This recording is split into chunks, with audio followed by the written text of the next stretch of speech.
in front.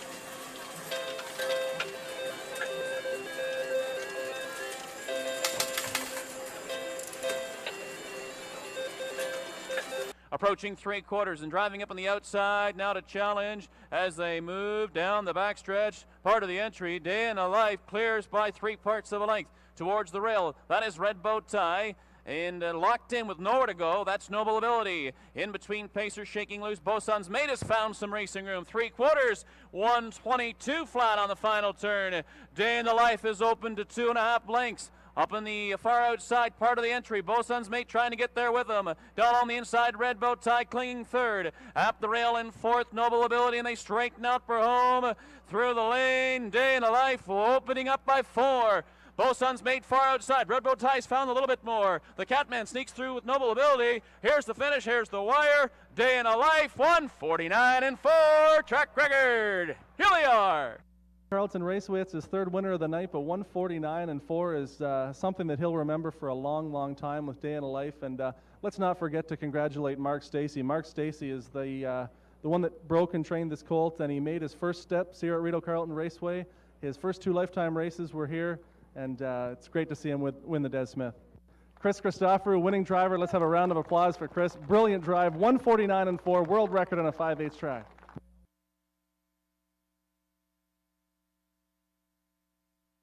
And it's $1 Million Cell. Darrell Colville now swinging to the outside. Could win number 6,500 be that close? Here they are. It is Beastie Royal, $1 Million Cell, $1 Million Cell reaching up, 6,500 career wins for Colville. Shows the way. Pressured on the outside by Dalhousie Dave, and down at the rail, Legal Litigator. Second over on the cover for Alexi Matosi. Third over for Art Professor now is on the way for Jameson. Excess cover for Anderlecht now, who's on the move. A ground-saving trip for Lucky Man. It's back there to Gotcha Covered and trailing the field, straight shooting. But Liz again is opened up by about 2.5. 121 to the 3/4. Liz again, a 3-length lead. Closest one to him is Legal Litigator. Now coming up on the far outside, Art Professor is shaken loose for Jameson. There's less than 1/8 of a mile to go in the Des Smith. It is Liz again trying to hang on. Art Professor is putting on the pressure. They're down to the final strides in the Des. It's Liz again and Art Professor down to the wire. Liz again in a new Canadian record, 149-2.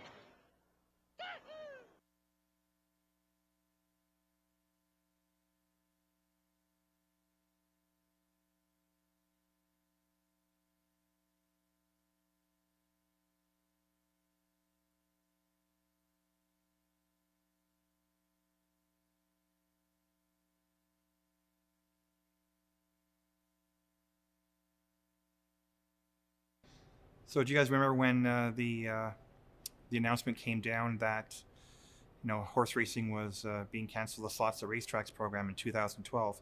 Duncan made the announcement. We were sitting in the room together, and I know my stomach just dropped right out of me. Remember that, Sean? Yeah, and it reminded me that we had the same thing in Quebec, so I wasn't too happy about it. Yeah, the one thing I remember was one thing went through my mind, and that was it's over. And I remember Pete looking at me and saying, "You're right, Richard, it's over." And I said, "It's not over."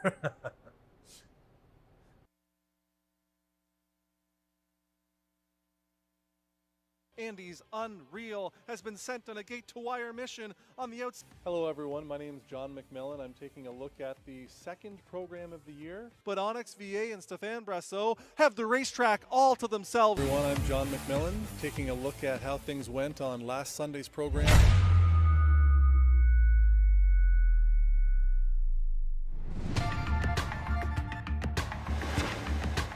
On the day Canada crossed the threshold of 100 coronavirus cases, Ottawa was explicit for the first time about what researchers say could be on the way. Are you planning the worst? Absolutely. Alarming levels of inaction. And so for the first time, these words from the WHO, the coronavirus is officially a pandemic. Julie, thank you. Also breaking tonight, the NBA suspending its season after a player on the Utah Jazz tests positive for the virus. Dallas Mavericks owner Mark Cuban reacting to the stunner along with the rest of the league and its fans tonight. The Utah-Oklahoma City game was postponed right before tip-off tonight after that player tested positive, sending a packed arena home. Pete, are we still racing? Dylan, we just got off the phone with Ontario Racing, and in line with the other racetracks across Ontario, no, we will be suspending our race program effective immediately. For how long? I don't know.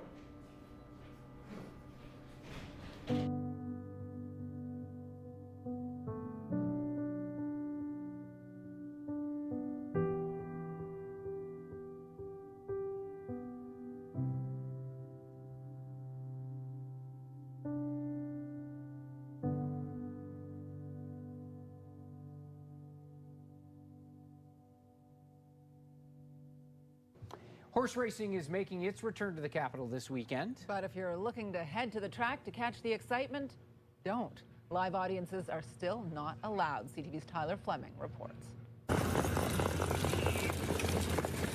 The race is on. Coming around the backstretch, jockeying for a win. It's been a long, hard road. Horse ownership is expensive, and without racing, there's no paycheck for Gary McDonald. So not only do I have my own financial burden, I have the burden of 7 horses.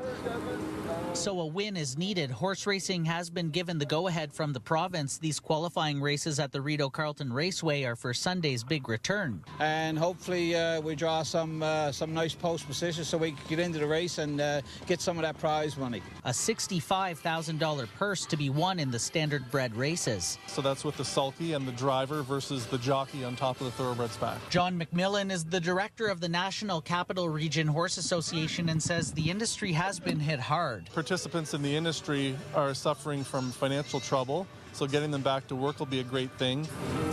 Strict sanitary measures have been put in place at the track to protect staff, crew, and jockeys. Racing manager Peter Andrusek says only small groups are allowed in the stables and temperatures are being checked before entering. They've been developed in conjunction with the guidelines of Ottawa Public Health, the AGCO, and Ontario Racing.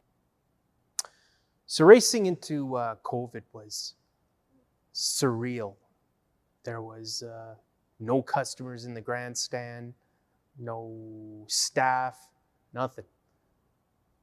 In November of 2020, we saw a real unique opportunity. It was American Thanksgiving. A lot of the US tracks hadn't even opened yet. And for a 2-hour period, Rideau Carleton Raceway would be the only track racing for around 2 hours. Huge potential for us, and we certainly saw it. That Wednesday night, we have a major snowstorm. Unbelievable. And I remember sitting with Jeff Taylor, our track manager, and basically telling him, whatever it takes, we have to race. And he had an unlimited budget, and at the end of the day, he and his men got the job done. Then the fog rolls in.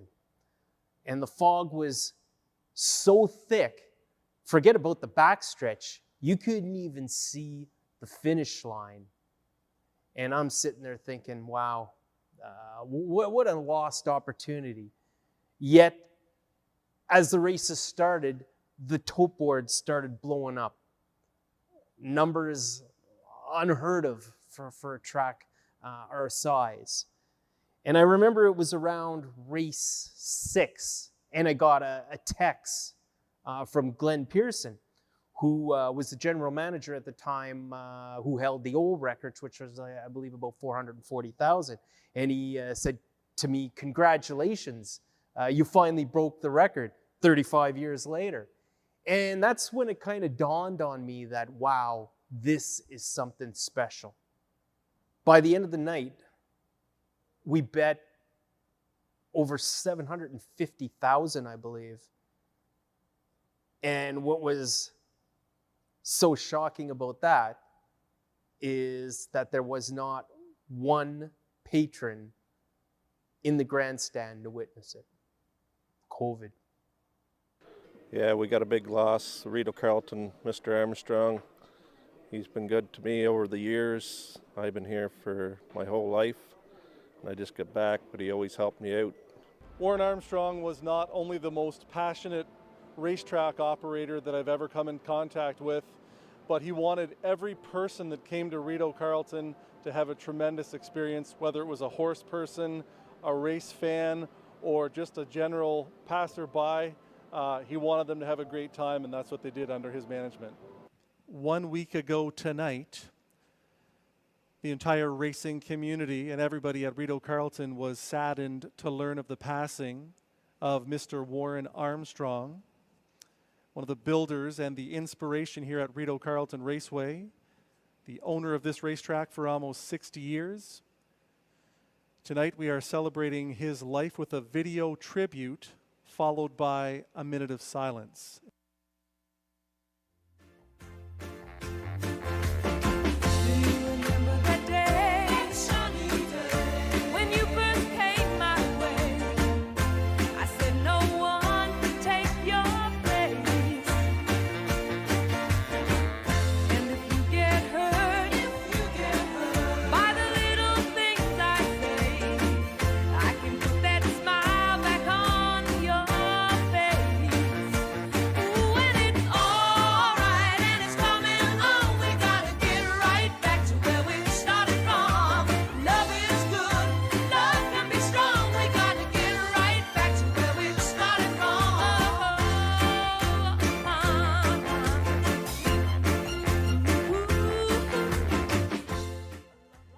Well, I mean, it's a tremendous sport, and just, you know, I love the game. I love racing, and so many good memories, and just, you know, just what it did in the community here. It was a great entertainment, a great show, great place to go, great place to meet people. Harness horse people are some of the best people in the world, down to earth, salt of the earth people, fantastic people. And just, you know, the people, the camaraderie, those are the things that mean the most to me. People in harness racing are all salt of the earth, friendly, you know, and it was a great game, a great sport, and just a lot of fun to be around.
Easter Sunday, CrossFit returns to face rival Raising Rusty.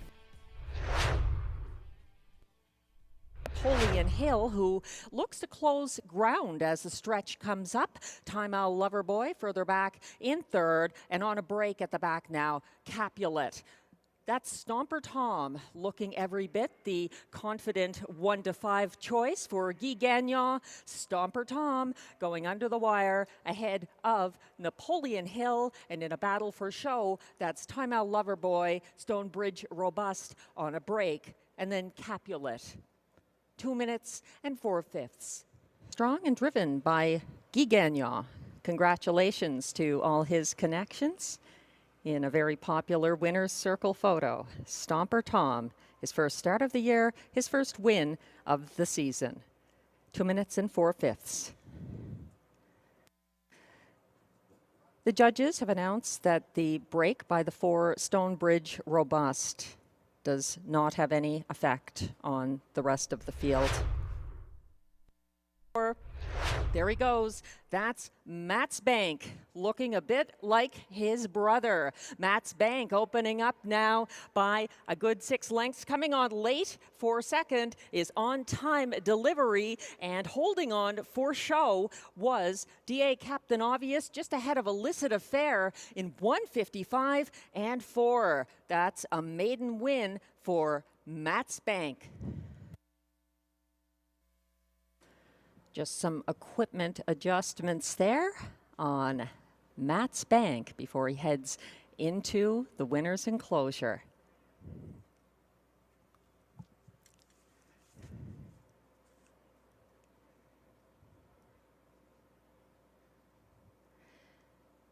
He's the full brother to John McMillan's Dylan's Bank.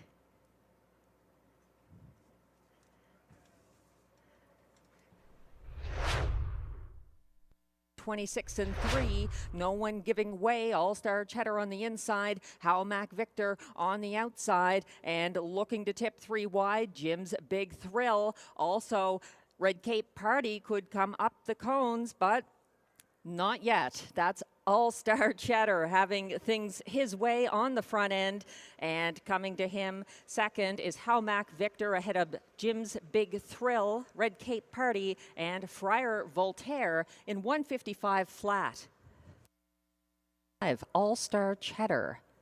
He is a bay 4-year-old gelding by Better Than Cheddar out of Debutante Divorcée, owned by Jamie Copley of Kenmore, Ontario, trained by Mandy Archer, driven by Guy Gagnon. It's a 1:55 flat victory in his first start of the season for All-Star Cheddar. Congratulations. Claiming the lead from the chairman on the outside, Pantheon. Sealster makes a late bid up the inside, Major Motion, but it's a romp by about 5 for Probert's Legacy ahead of the chairman, Pantheon, Sealster, and Arrhythmogenic, it looked like, in 1:56 and 3. And trainer, Marc-André Simoneau of Trois-Rivières, Quebec. Probert's Legacy is a 9-year-old bay gelding by Daly out of Outlaw, Cherish a Fool. This is his second start of 2024 and first win. Probert's Legacy in 1:56 and 3. The ongoing judges' inquiry pertains to the 4 and a possible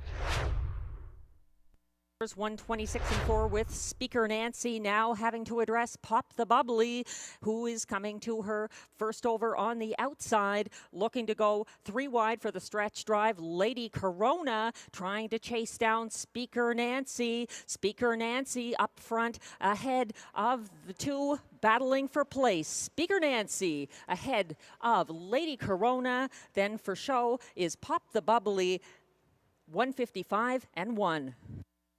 Ottawa, Mandy Archer, the trainer, Robert Shepard, the driver of Speaker Nancy, now 2 for 2 in 2024. She beat the boys last week, and now she's a winner over the girls. And a little faster as well, 1:55 and 1. Speaker Nancy. They head by 3/4, 1:27 and 2, and the favorite is looking to hunt down the Magic of Life. CrossFit is coming after Robbie Robinson and the Magic of Life. It might not be enough. It's a battle right to the finish. CrossFit on the outside against a game Magic of Life. CrossFit appears to get there ahead of the Magic of Life. Getting up for show on the inside may have been Mask of Zorro in 1:57 and 1. The unofficial winner of race 6, CrossFit, and driver Pascal Berube coming back to the winner's circle. CrossFit is an 8-year-old bay gelding by Donato Hanover out of Muscle Test. He's owned by Gordon McDonald and Christopher Boland of Newfoundland. Trained by Victor Putty.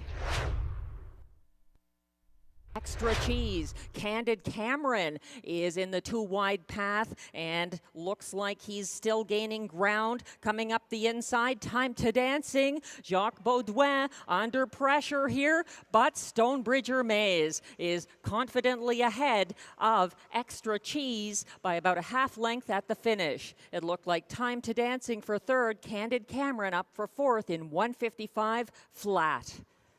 In the Rideau Carleton Raceway, winner's circle is the 2, Stonebridge Hermes. He's owned, trained, and driven by Jacques Baudouin. He's a 5-year-old bay stallion by Betting Line out of Glacier Express. Tonight's win is his first parimutuel victory of the season, and 13th in 72 lifetime starts. Congratulations to Stonebridger Maze and Jacques Baudouin. 1:24 and 4, and on the lead, coming for the wire, that is Jaden's Magic Steel. Up the inside, Monty's Gone Marble isn't done, and Delicate Sound is closing for show ahead of the rest. Battle to the wire, very tight one. It might have been Monty's Gone Marble inside of Jaden's Magic Steel, and then Delicate Sound in 1:54 and 1. Now returning to the Rideau Carleton winner's circle is the 2, Jaden's Magic Steel. He's a 6-year-old bay gelding by Steelhead Hanover out of Meridian Magic, owned by Jamie Copley and Darren Tingley of Ontario and Dwayne Tingley of Nova Scotia. Trained by Mandy Archer, driven by Guy Gagnon. The 8-5 favorite gets it done again. Jaden's Magic Steel returns to the frontier and returns to the winner's circle in his second start of 2024. Congratulations.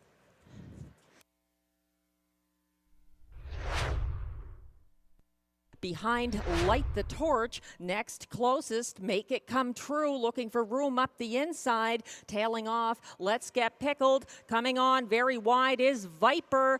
They're just racing for minor shares behind Light the Torch, who gets there ahead of Make It Come True. Looked like Viper for show in 1:55 and 3. Quebec with Jean Fontaine, also of Trois-Rivières, and trained by Marc-André Simoneau. Driven to victory by Pascal Berube. That was Light the Torch's first parimutuel win of the year. He missed by a nose in the season opener, and he's a strong winner here in 1:55 and 3. Congratulations. The Charlotte is Ottawa.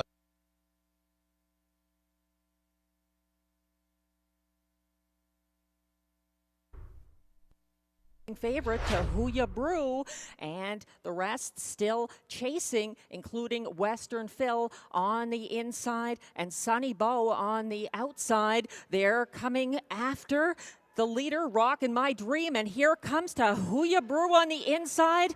Also Rock and Roll Nation. Rock and Roll Nation gets there ahead of To Huya Brew And it might have been Late Night Dealer for show in a wild finish, 155 and 3. The 2, Rock and Roll Nation. He is a 5-year-old bay gelding by a rock and roll dance out of State of Joy, owned by Michel Grenier of Gatineau, Quebec, trained by Alain Martin, and driven to victory by Stéphane Brosseau. Rock and Roll Nation, a 155 and 3 winner tonight. Blind has made front and continues down the lane, getting urging from Berube on the outside. Beach Journey isn't done, but Beauty is Blind out there by about 3 lengths ahead of Beach Journey. And then it's Thinking of You, Babe. 155 and 4. She's owned by Desjardins Noro Stable and Marc-André Simoneau with Jean Fontaine of Quebec. Marc-André Simoneau is the winning trainer. Pascal Berube gets his 4th win of the night. Congratulations to Beauty is Blind. That's her 2nd parimutuel win of 2024. And her fastest so far this year, 155 and 4. Easter Sunday, March 31st, was a memorable one at Rideau Carleton Raceway. It was a great night for Pascal Berube as the drummer got 4 wins on the 11 race card, none closer than that of top-class trotter CrossFit over the Magic of Life in a 157-1 decision.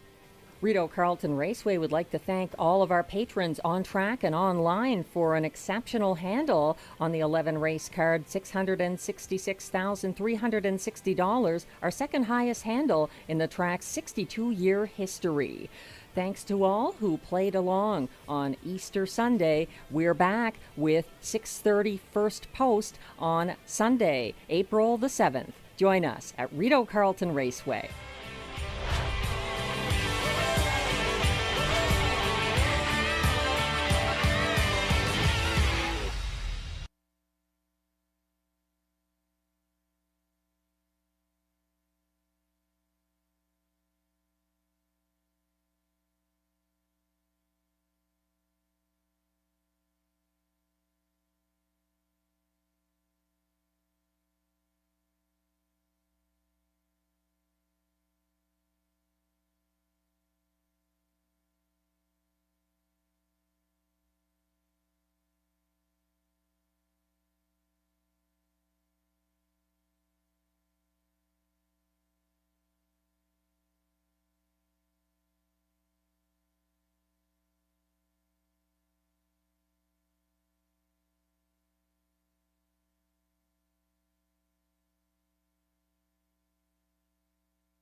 Live from the nation's capital, Ottawa, Ontario, Rideau Carleton Raceway embarks on its 62nd year of racing.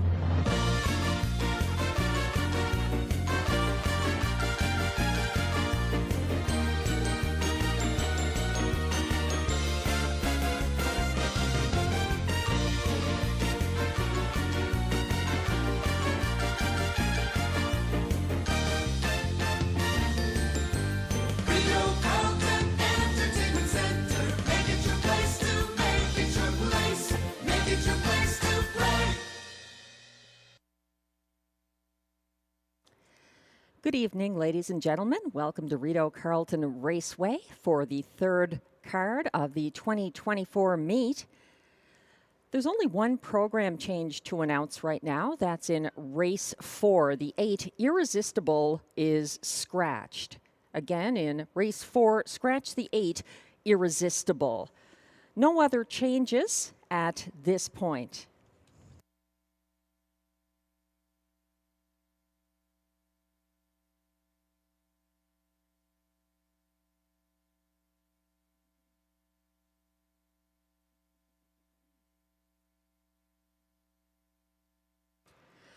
The track is fast, clear conditions, 13 degrees Celsius, 55 degrees Fahrenheit, the air temperature. Winds are from the north, 12 kilometers an hour or 7 miles per hour, and there's 20% humidity.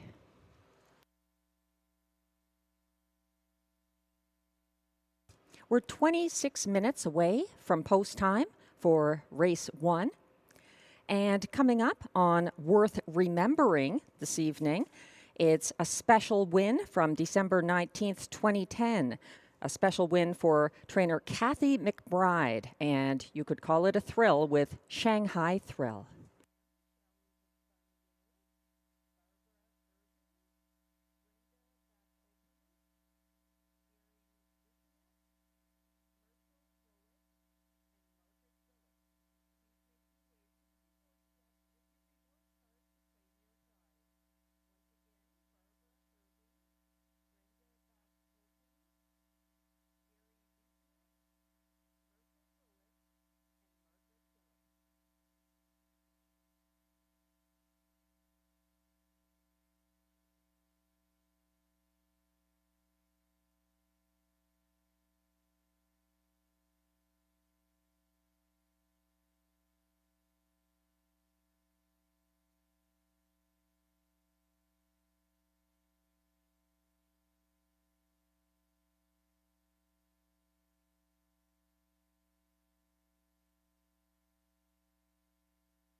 Welcome to Rideau Carleton Raceway. It's a Sunday, April 7th, and we've got 11 live races coming up, and there's two guests here to discuss them with me, Robbie Robinson and Glenn Pearson. So we're going to talk about some of the highlights of the card.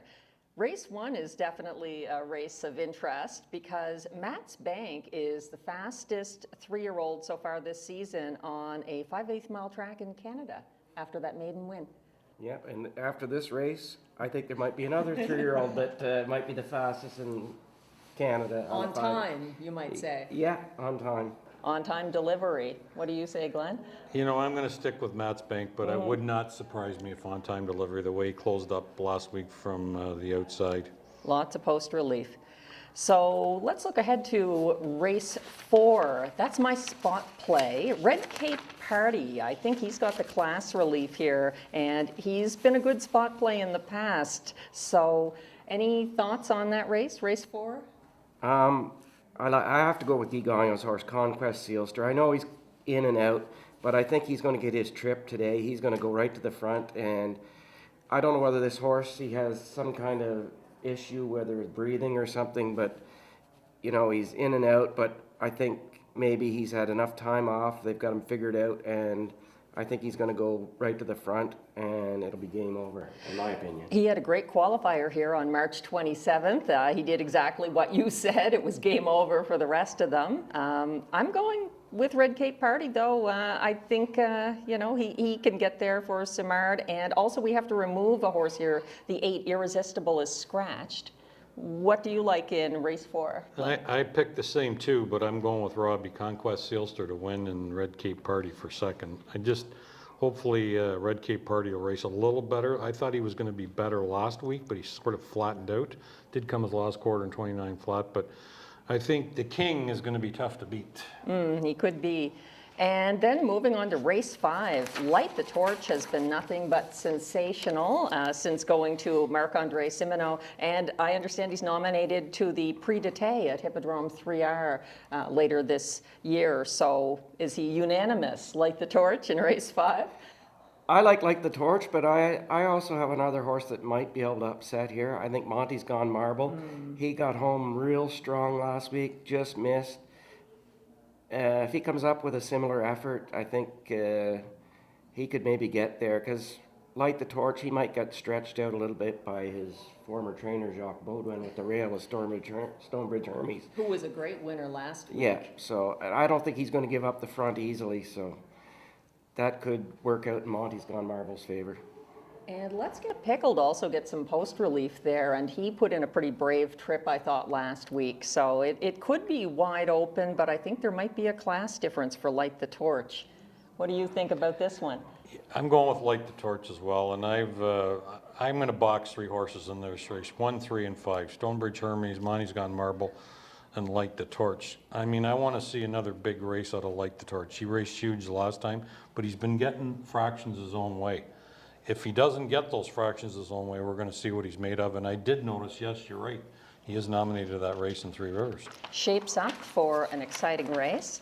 And then there's race 7, which could be the most exciting of them all. That's the Preferred Pace. And Robbie, you're expecting a very fast race here.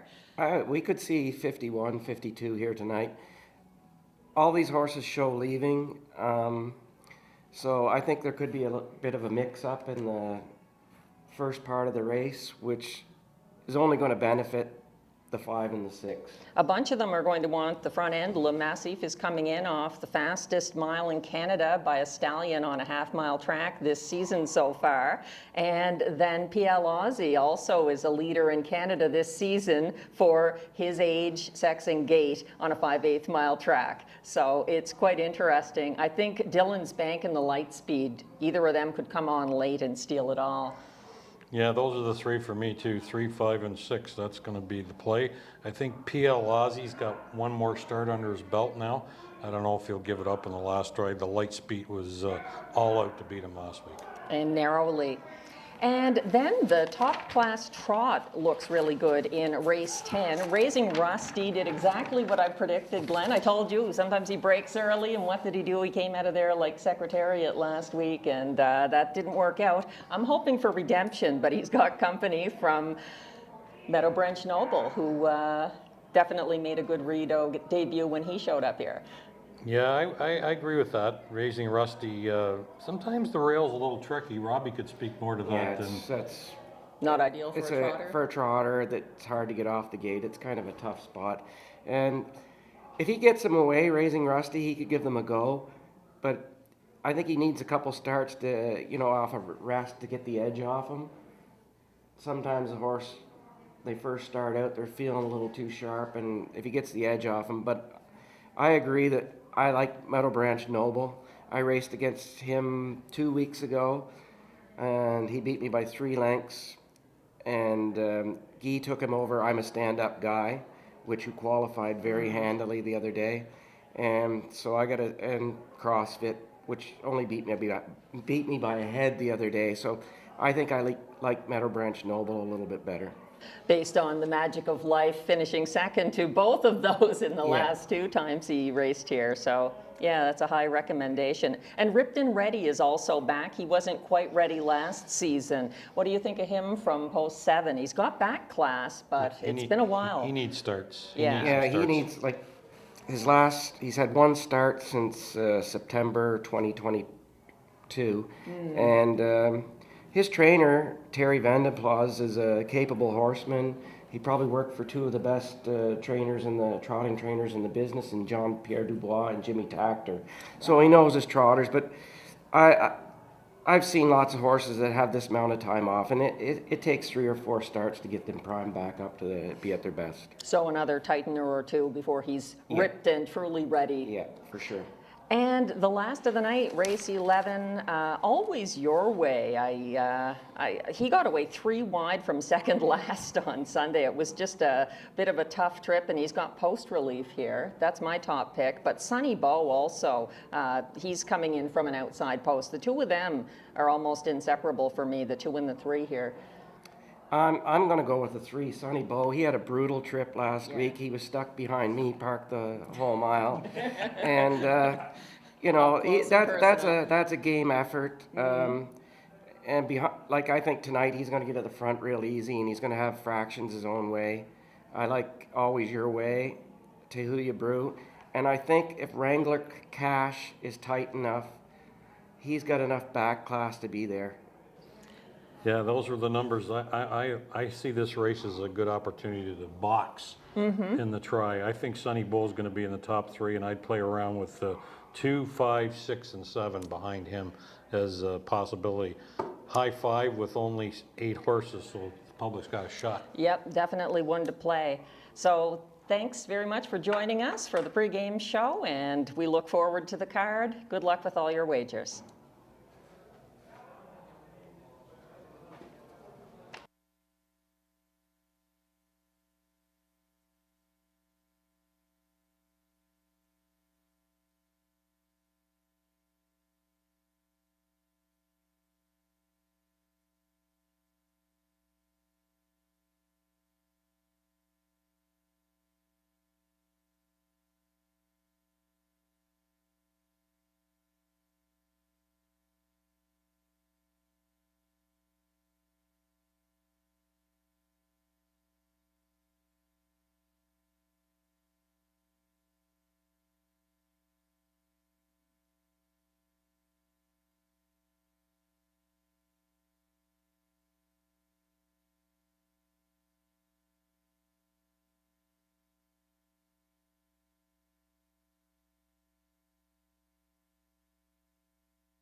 We're 15 minutes away from post time in race 1 with exactor, triactor, superfecta, and daily double wagering. Field of 9 has no changes, and current favorite is the 5 Matt's Bank at 3 to 5. He's co-favorite actually with the 2 on time delivery. Many options. We'll have a special moment coming up on Worth Remembering for trainer Kathy McBride.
the best freaking night of my life. And wherever it takes me, I'm down for the ride. Baby, don't you know I'm good? Yeah, I'm feeling alright. 'Cause I'm good, yeah, I'm feeling alright. Baby, I'ma have the best freaking night of my life. And wherever it takes me, I'm down for the ride. Baby, don't you know I'm good? Yeah, I'm feeling alright. 'Cause I'm good, yeah, I'm feeling alright. Baby, I'ma have the best freaking night of my life. And wherever it takes me, I'm down for the ride. Baby, don't you know I'm good? Yeah, I'm feeling alright.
Tonight's worth remembering: Shanghai Thrill, Kathy McBride the trainer, Kyle Forgy was the driver, a winner December 19th, 2010.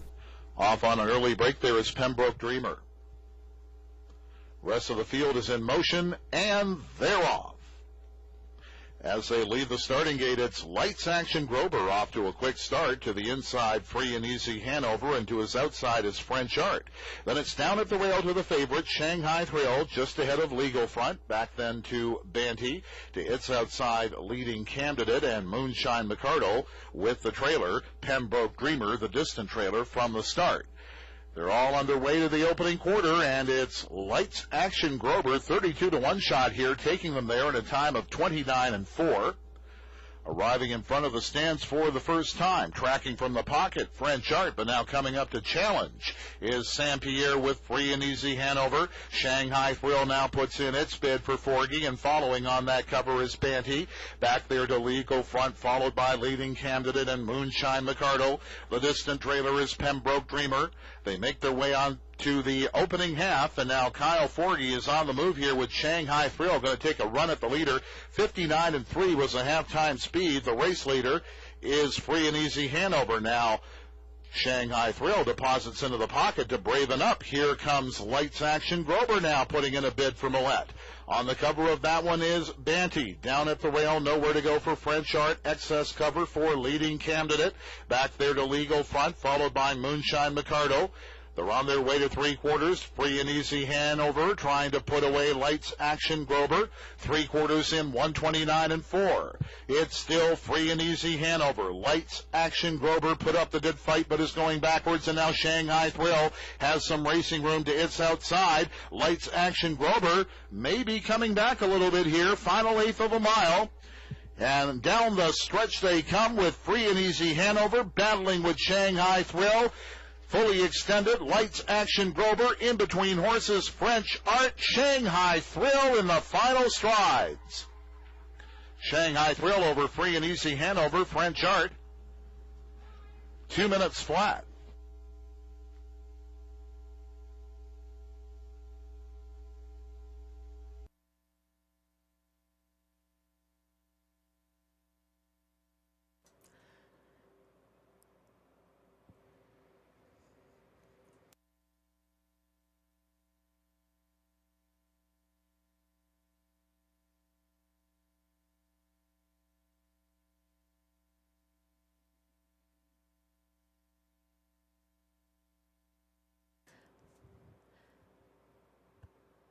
The Race 1 field will be coming on the track shortly for the post parade. Take note, there's a daily double, exactor, triactor, and superfecta wagering here. And it's been back and forth in the wagering so far. The win pool favorite being the 2 on-time delivery, currently the even money choice of the betting public, versus the 5, Matt's Bank, who is 6-5 right now. It's really been back and forth between those two, so it's shaping up for an exciting first race coming up shortly here at Rideau Carleton Raceway. Thanks for joining us.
Here comes the post parade for race 1.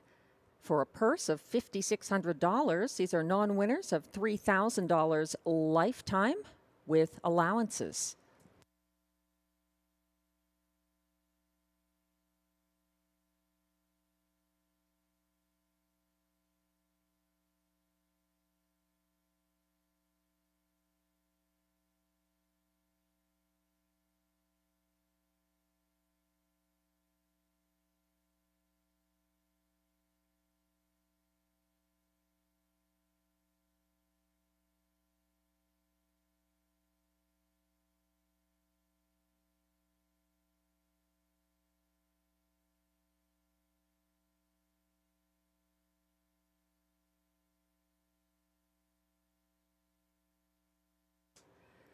The 1 is Best Girl in Town, who is trained and driven by Melanie Plourde and owned and bred by Melanie Plourde.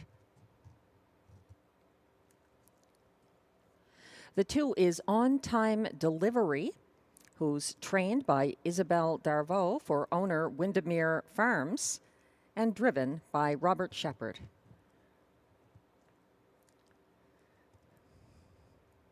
The 3 is Inukshuk Sally, owned by Dean Larkin, trained by Mandy Archer, driven by Guy Gagnon. The 4 is DA Captain Obvious, owned and trained by Steve Germain, driven by Jacques Baudouin.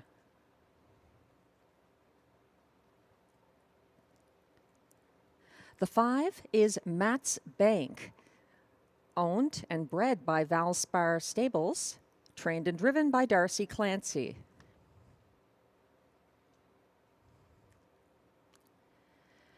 The 6 is Illicit Affair, owned by Julia Ferguson and Lloyd Stone, trained by Ted McDonald, driven by Pascal Berube.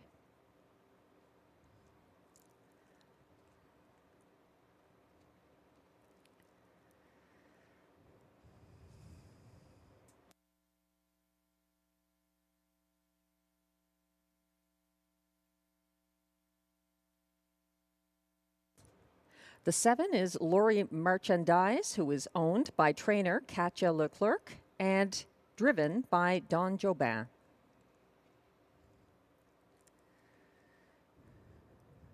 The 8 is Battle of York, owned by a numbered Quebec corporation and a numbered Quebec company, trained and driven by Stéphane Pouliot.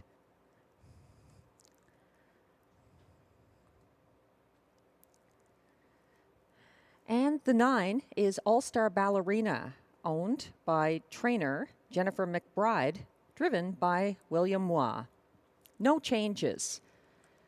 It's nearly post time for race 1 with Exactor Triactor Superfecta and the opening leg of the Daily Double.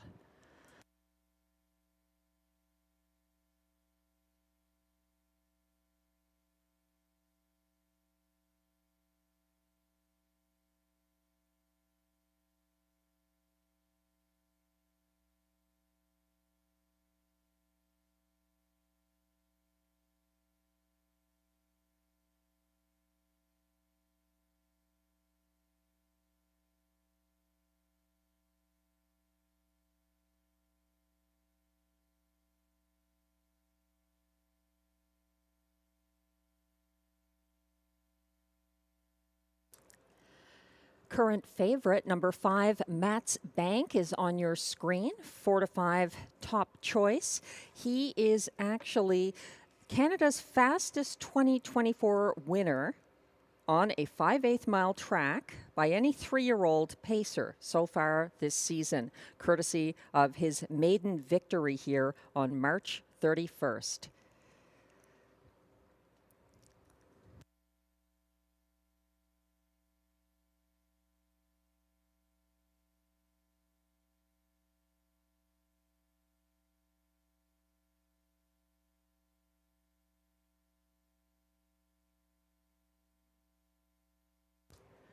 Track handicappers see it a little differently here. Glenn Pearson is leaning towards Matt's Bank with on-time delivery for second, and then DA Captain Obvious in the show spot. Whereas I think on-time delivery has some really strong post relief here and turned in a good effort last time. So I'm leaning towards the 2 over the 5, Matt's Bank. And then for show, possibly Illicit Affair. Rounding out the superfecta, Inukshuk Sally, who didn't have a great start last time, made an early break, could redeem herself for Mandy Archer and Guy Gagnon. Last chance to wager on race 1.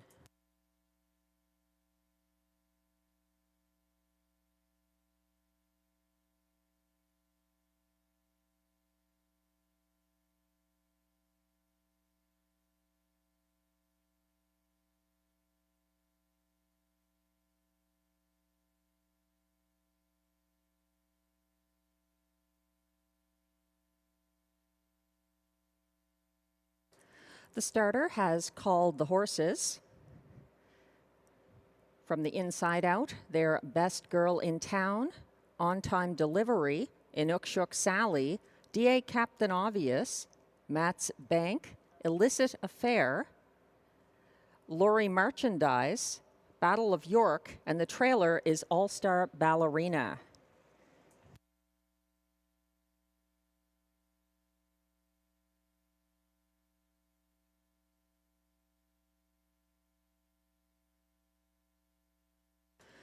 The one best girl in town has not lined up with the rest.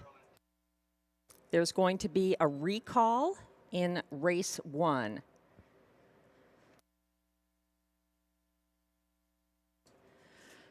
Windows remain open for wagering as the field reassembles for the start of race 1. Best girl in town did not make it behind the gate with the others.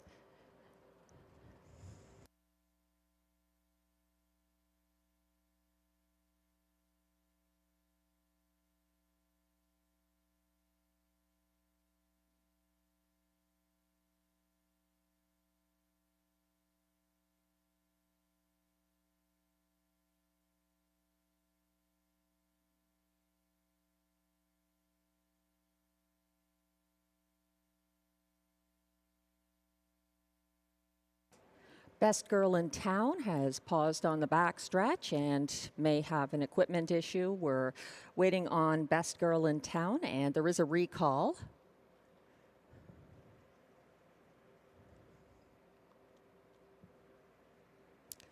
Still an opportunity to wager on race 1, daily double, exactor, triactor, and superfecta wagering here. And favoritism has drifted back to the 2, on-time delivery for Robert Shepard.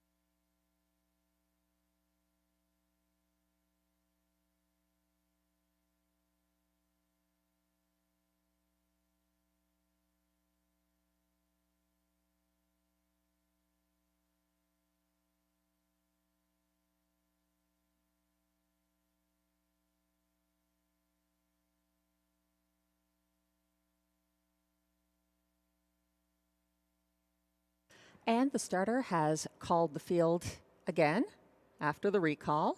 From the inside out to the 1, best girl in town for Melanie Plourde. The 2, on-time delivery, Robert Shepard. The 3, Anouk Shook Sally, Guy Gagnon. The 4, D.A. Captain Obvious, Jacques Baudouin. The 5 is Matt's Bank, Darcy Clancy. The 6, Illicit Affair, Pascal Berube. The 7, Laurie Merchandise, Don Jobin. The 8, Battle of York for Stéphane Pouliot. And the 9, All-Star Ballerina for William Waugh.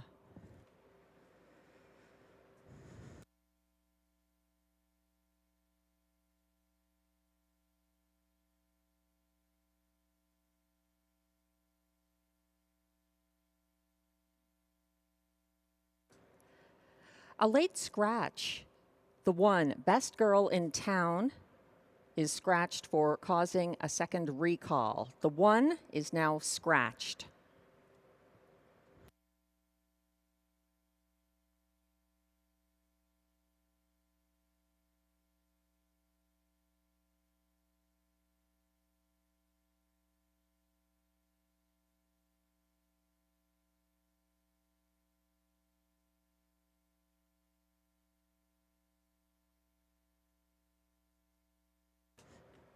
Windows remain open. This field has been scratched down to 8 horses.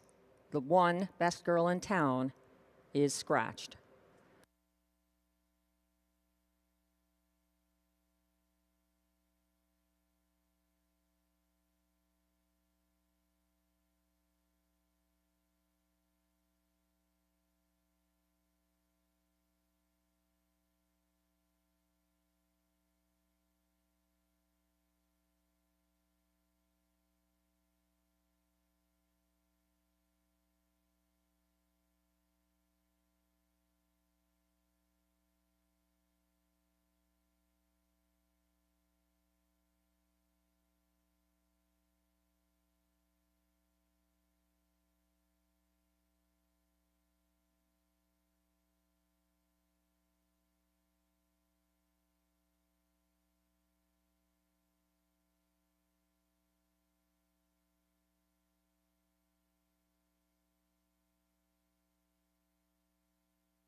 And the starter has called the field for race 1, now scratched down to a field of 8 pacers. The one, Best Girl in Town, was scratched for causing the recalls and has returned to the backstretch.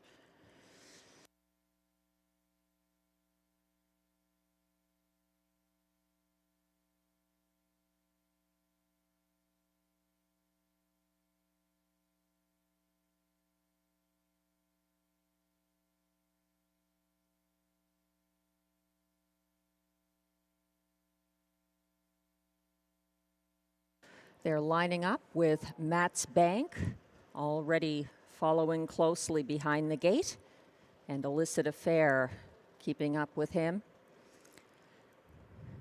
They're headed into the turn towards the start of race 1.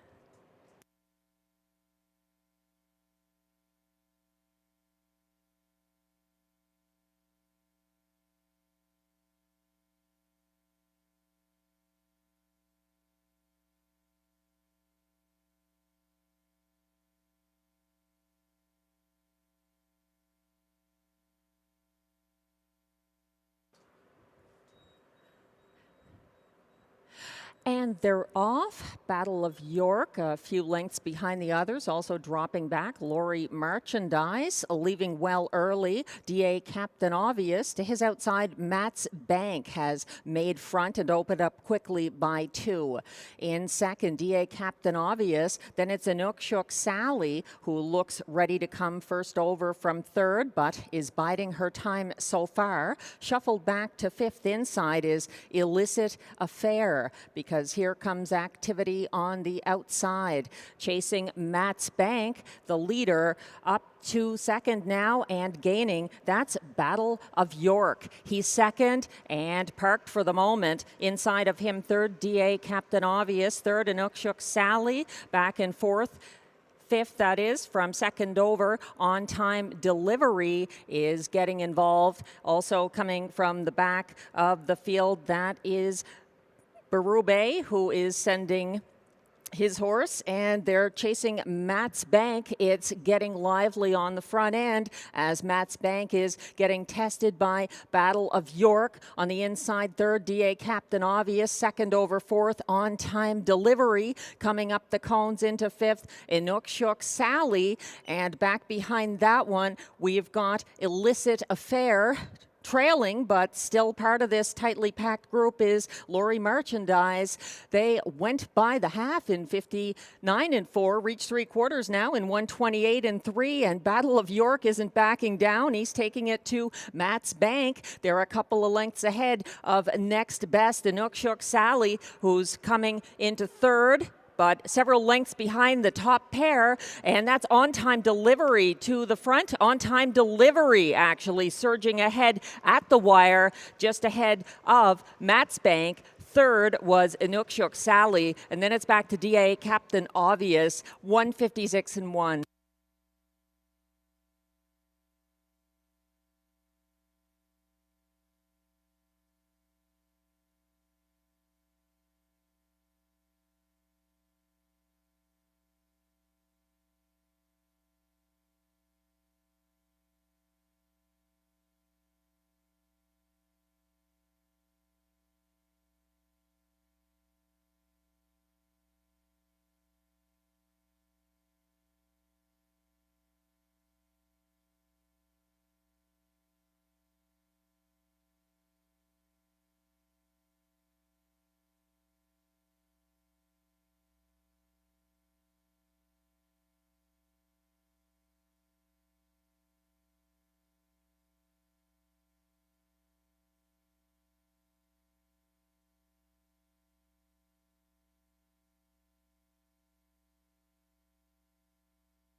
Unofficial results are now posted for race 1. The 2, On Time Delivery, the 3-5 winner for Robert Shepard over the 5, Matt's Bank. Second, third, Inukshuk Sally, and fourth, DA Captain Obvious.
Now coming back to the Rideau Carleton Winners Circle is unofficial winner number 2, On Time Delivery.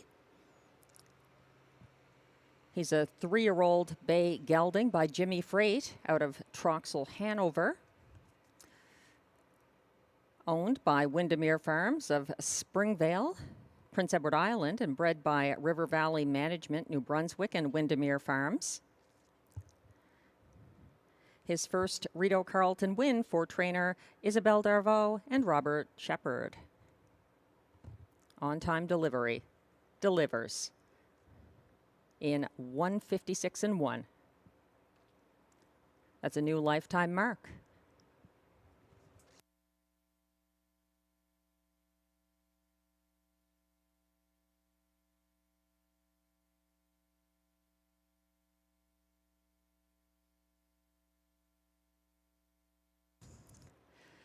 And results are now official for race 1.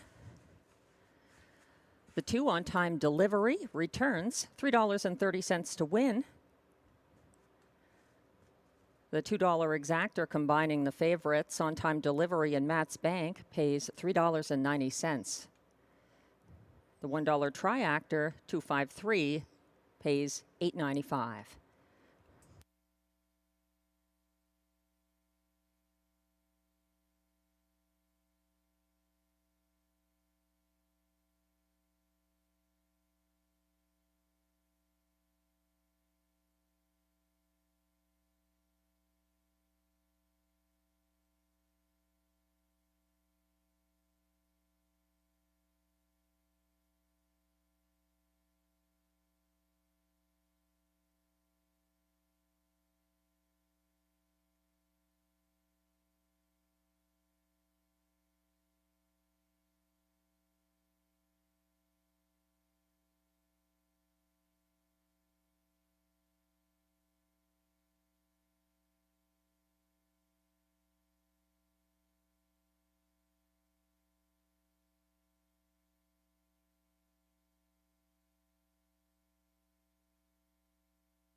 And the race 1 rundown is now on your screen. The 1, Best Girl in Town, was scratched for causing recalls. The 2, On Time Delivery, the race winner. The 3, Inukshuk Sally, finished 3rd. The 4, DA Captain Obvious, was 4th. The 5, Matt's Bank, finished 2nd. The 6, Illicit Affair, was 6th. The 7, Lori Merchandise, was 5th. The 8, Battle of York, finished 8th. And the 9, All-Star Ballerina, finished 7th. From the top down, your program should read scratched 1, 3, 4, 2, 6, 5, 8, 7. The fractions for race 1 were 29 and 1, 59 and 4, 128 and 3, and 156 for the mile. A new lifetime mark for winner On Time Delivery.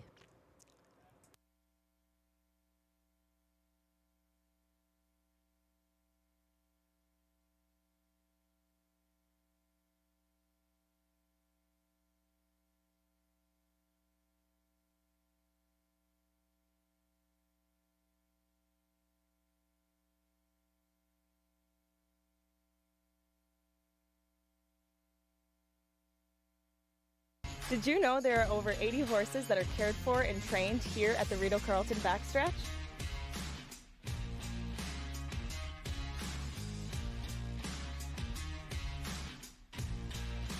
No live races? We still got you covered. Watch and wager on races all across North America 7 days a week. How much does it cost to play? It's free. Why would you pay to play?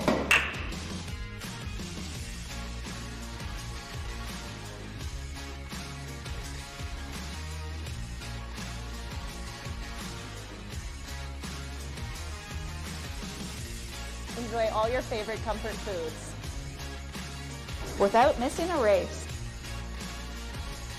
Open 7 days a week. Horse racing at Rideau Carleton. So much more than live.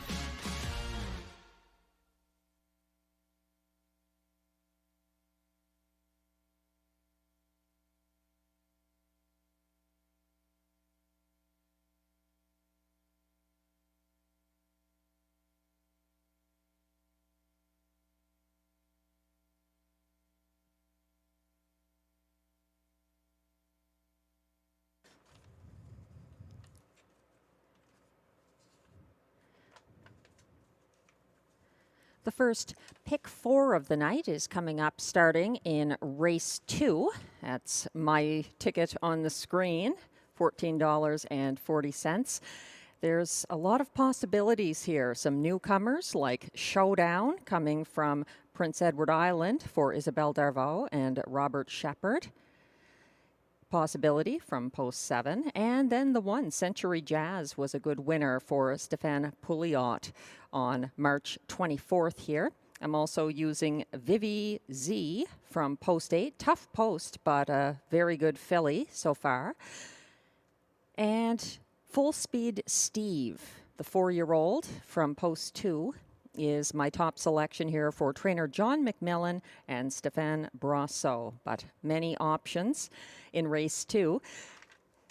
Taking a look ahead in this sequence, in race 4 and race 5, there are changes for the pick 4 players to take note of. The 2 in race 4, Wise Cheddar Wheel, has his shoes changed all round, steel to aluminum. And the 7 in race 4, DA Cinnamon Crunch, goes from blind to open bridle. The 8 in race 4 is scratched, irresistible. Also, a change of equipment in race 5. The 6, Light the Torch, goes from blinkers to blind bridle. So factor those in as you work out your pick 4 ticket.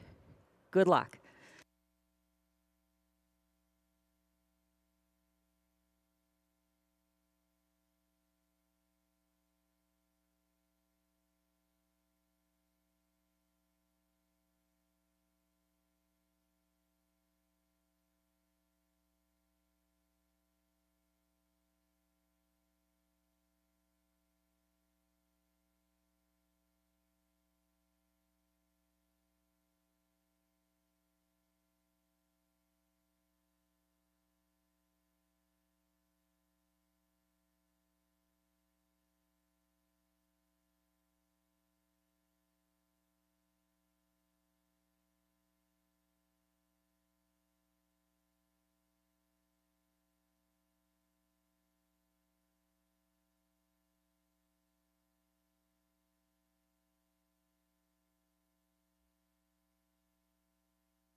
Some selections on your screen for race 2 from track handicappers Glenn Pearson and myself. He's going back to Century Jazz, who was a winner here on March 24th. He likes Full Speed Steve, my top choice, for second. And then Shadow Dave in the show spot. I'm going with Full Speed Steve on top. And then out to Vivi Z, who could be even better for Kyle Forgy. She had a very impressive qualifier here on April 3rd. For show, I do like Century Jazz, and then Showdown to round out the superfecta. There's Exactor, Triactor, Superfecta, and the beginning of the first pick 4 coming up in race 2.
And the horses are coming off the back stretch for the post parade for race 2, a purse of $6,000.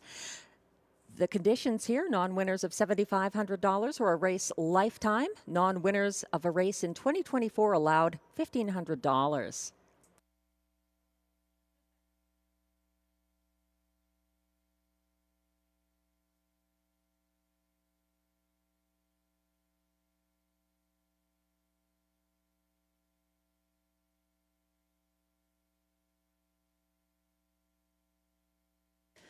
The one is Century Jazz, owned by Gestion J.Y. Blay Incorporated, trained and driven by Stéphane Pouliot.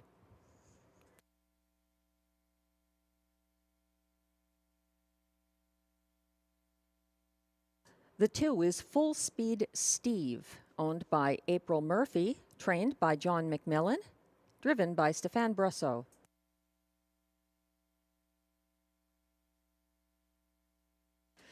The 3 is Jesus Murphy Joseph, owned by Keith Castle, trained by Macy Castle Smythe, and driven by Drew Smythe.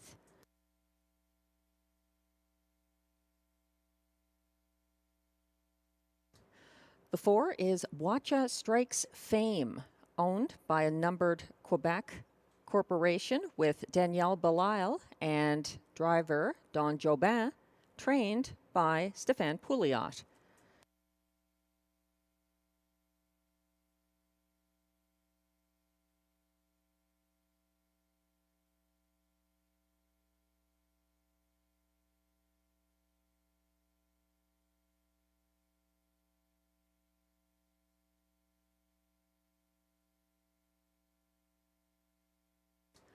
The 5 is Watch Her Go, owned and trained by Katja Leclerc, driven by Melanie Plourde.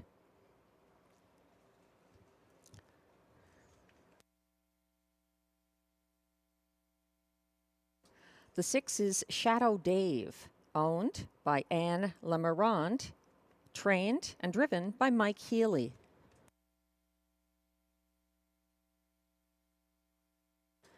The 7 is Showdown, owned by Windermere Farms, trained by Isabelle Darvaux, driven by Robert Shepard.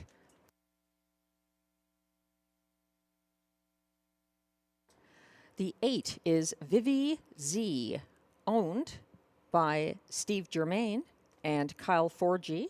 Kyle Forgy also trains and drives.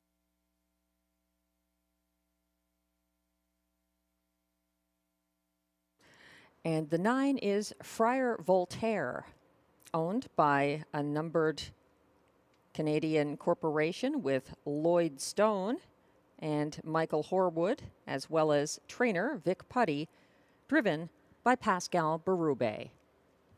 Post time coming up shortly for race 2.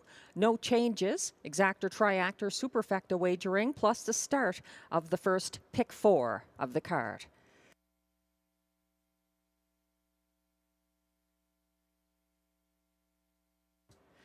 Century Jazz now on your screens is the current 7-5 wagering favorite, coming off a good win on March 24th at this track over a good track in 158 and 2, a front-end trip that proved successful.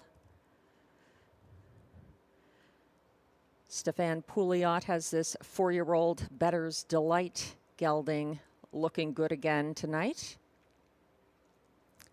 And he's been a popular choice, a must-use in your exotic wagers. The 1, Century Jazz.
The starter has called the field for race 2, last chance to wager.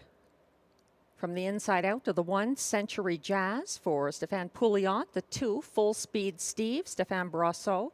The 3, Cheeses Murphy Joseph and Drew Smythe. The 4, Watch Us Strikes Fame, Don Jobin. The 5, Watch Her Go, Melanie Plourde. The 6, Shadow Dave for Mike Healy. The 7, Showdown, Robert Shepard. The 8, Vivi Z for Kyle Forgy. And the 9 from the trailing spot is Friar Voltaire for Pascal Berube.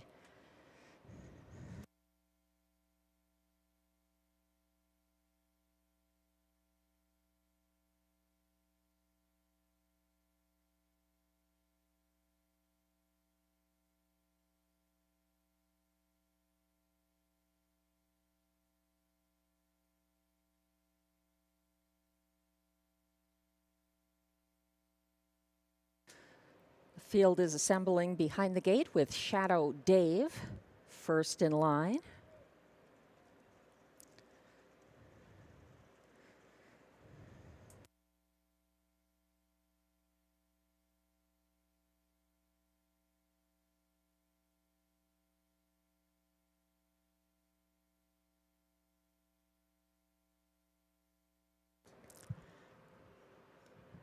The field is on the turn and headed for the start of race 2.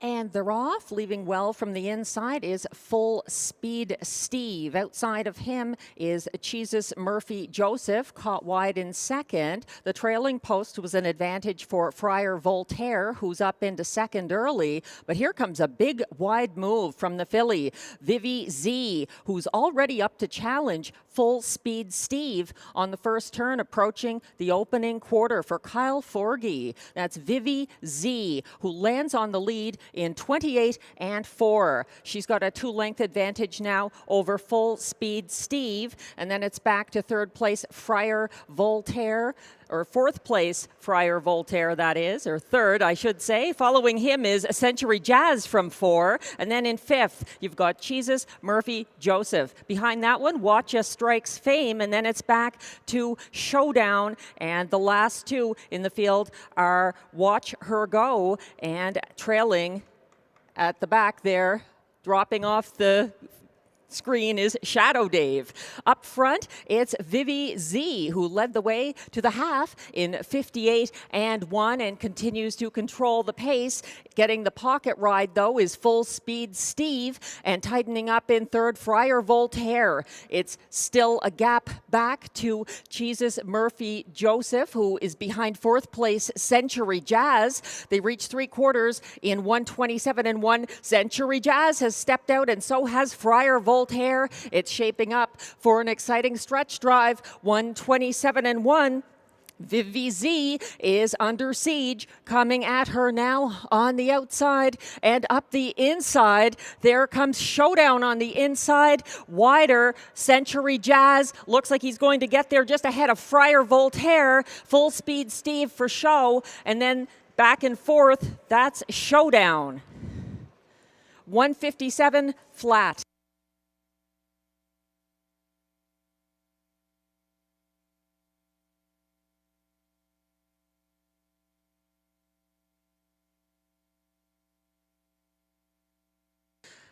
There's an inquiry on the race 2 results. Possible interference causing the 6 Shadow Dave to break. Hold all tickets. There's an inquiry concerning action in race 2.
Now coming back to the Rideau Carleton winner's circle is unofficial winner, Century Jazz. He's a 4-year-old brown gelding by Better's Delight out of Strike Accord, owned by Gestion J.Y. Blais Incorporated of Quebec and a numbered Quebec corporation, bred by Century Spring Farms of Ontario. Stefan Pouliot, the winning trainer-driver on Century Jazz. The 157 victory is a new lifetime mark for Century Jazz. Congratulations. The inquiry is ongoing concerning possible interference causing the 6 Shadow Dave to break during the race. Unofficial results are posted. The 1 Century Jazz, your race winner, ahead of the 9 Friar Voltaire second, the 2 Full Speed Steve third, and the 7 Showdown fourth.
The inquiry has now been changed. Judges have determined that the 6 Shadow Dave broke stride on his own during the race. They're looking at a second possible incident of interference in race 2 of the 7 Showdown on the 4 Watcha Strikes Fame after the start. Hold all tickets.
The AGCO judges have ruled that the 7 showdown did not interfere with the 4 Watcha Strikes Fame, so there is no change to the order of finish in race 2.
Race 2 is now official. The winner was the 1 Century Jazz for Stefan Pouliot. He returns $3.30 to win. The 9 Friar Voltaire finished second, and the 2 Full Speed Steve was third. $2 double returns $8.10. The $2 1-9 exactor this race pays $15.70.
The race 2 rundown is now on your screens. The 1 Century Jazz, the race winner. The 2 Full Speed Steve finished 3rd. The 3 Jesus Murphy Joseph finished 7th. The 4 Watch Us Strikes Fame finished 8th. The 5 Watch Her Go was 6th. The 6 Shadow Dave was 9th. The 7 Showdown finished 4th. The 8 Vivi Z finished 5th. And the 9 Friar Voltaire was 2nd. From the top down, your program should read 137-869-452.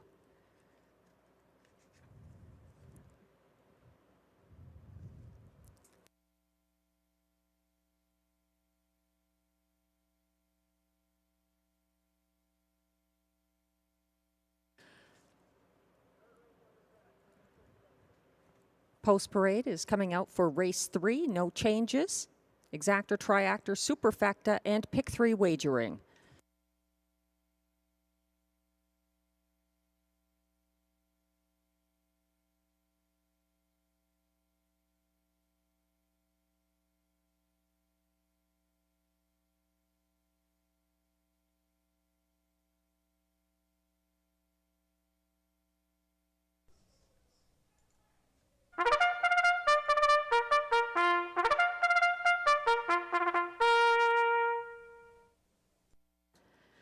The race 3 pacers are coming on the track.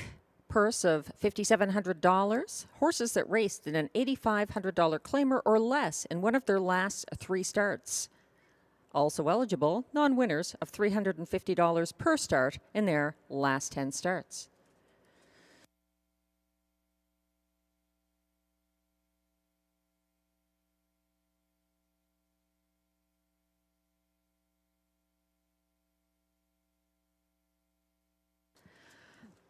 The 1 is EL Wild Sport, owned by William Gibson, trained by Brian Gibson, driven by Ryan Guy.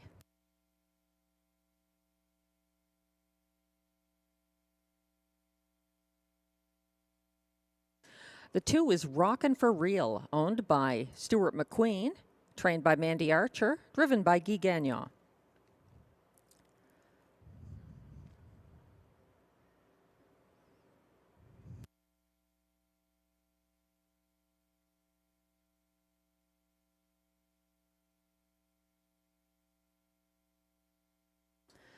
The 3 is Baylor Bobby, owned by Russell Ellis, trained by Vic Putty, driven by Jimmy Gagnon.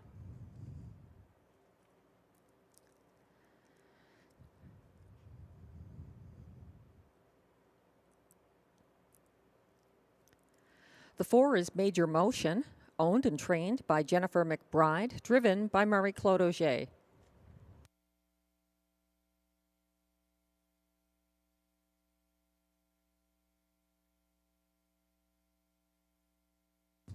The 5 is Arrhythmogenic, owned by Kristen Trudeau, trained by Stéphane Meyer, and driven by Daniel Saint-Pierre. The 6 is Rock and Roll Nation, owned by Michel Grenier, trained by Alain Martin, driven by Stéphane Brosseau.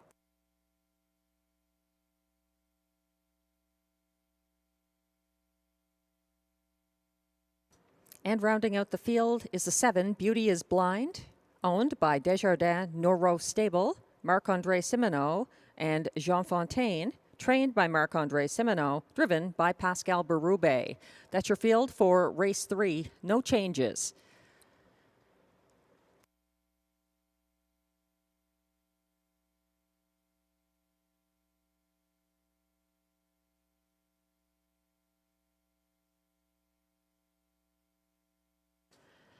The 5, Arrhythmogenic, on your screen at the moment is the even money favorite. She was my top choice last week when she closed for 4th as a beaten even money favorite on Easter Sunday. She was first over 5th after the opening quarter and had an overland trip, but she was gaining ground 3 wide late for the 2nd time in a row here. And she had 2 moves. Danielle St. Pierre is very familiar with arrhythmogenic, and she looks good out there right now. She retains favoritism at even money.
The starter has called the race 3 Pacers from the inside out to the 1, EL Wild Sport, Ryan Guy. The 2, Rockin' for Real, Guy Gagnon. The 3, Baylor Bobby, Jimmy Gagnon. The 4, Major Motion, Marie-Claude Auger. The 5, Arrhythmogenic, Danielle St. Pierre. The 6, Rock and Roll Nation, Stéphane Brasseau. And on the outside, the 7, Beauty is Blind for Pascal Berube.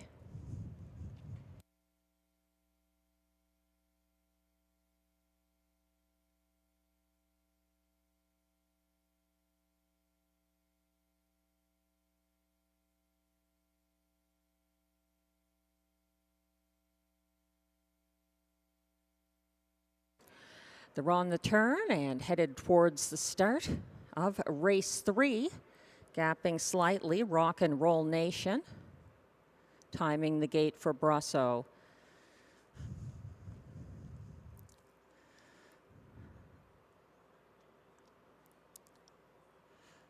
They're in line. And they're off, pushing the gate away. Beauty is Blind, Rockin' for Real to her inside. Also EL Wild Sport leaving well from the inside. Landing on the lead quickly, though, is Berube with Beauty is Blind. Following her from second on the opening turn, that's the 2, Rockin' for Real for Gagnon. Back in third is EL Wild Sport, keeping ahead of fourth place Baylor Bobby as they head to the opening quarter in 28 and 4. They're in single file order, and up front it's the mare Beauty is Blind. She stays ahead of Rockin' for Real by about a length and a half. Then it's back to EL Wild Sport, Baylor Bobby, Arrhythmogenic. Coming first over from last now is Rock and Roll Nation, and the trailer is Major Motion. They're in the second turn now and headed for the halfway point. Beauty is Blind in control for Berube, but a pocket trip for Rockin' for Real could work out well. EL Wild Sport still in third on the inside. Fourth and advancing first over is Baylor Bobby. He's now made it up to third, and he's on the outside of Rockin' for Real. On the lead, though, Beauty is Blind still there, confidently coming on the outside. Baylor Bobby may have something to say about that. The mare had a 30-second breather to the half, and now reaches 3/4 on the lead in 1:27.3. Beauty is Blind. Baylor Bobby is charging first over from second, dropping back slightly inside third. Rockin' for Real. They're coming for home now, and Beauty is Blind is battling back against Baylor Bobby. It's between these two. Baylor Bobby battling to the lead, and he gets there ahead of Beauty is Blind. Up for show, looks like Rock and Roll Nation, 156 flat.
Unofficial results now posted for race 3. It's the 3, Baylor Bobby, winning his second in a row at Rideau Carleton. Second, after the stretch duel, was the 7, Beauty is Blind. Rock and Roll Nation, the 6, was up for show, and the 2, Rockin' for Real, held on for 4th.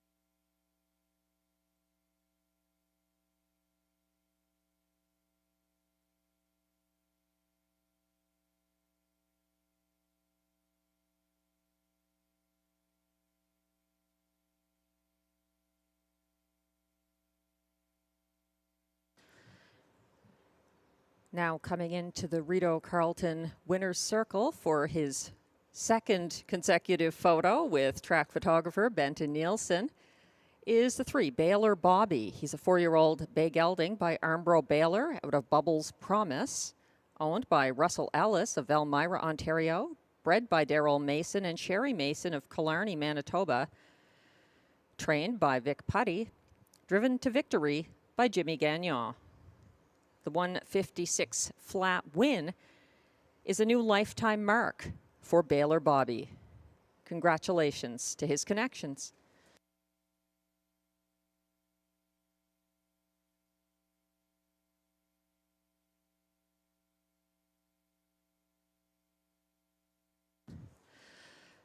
Prices are now posted along with the official results for race 3. Baylor Bobby returns $14.60 to win. The $2 exactor 3-7 pays $53.20. The $1 try 376 is $74.40.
The race 3 rundown is now posted. The 1, EL Wild Sport, finished 5th. The 2, Rockin' for Real, finished 4th.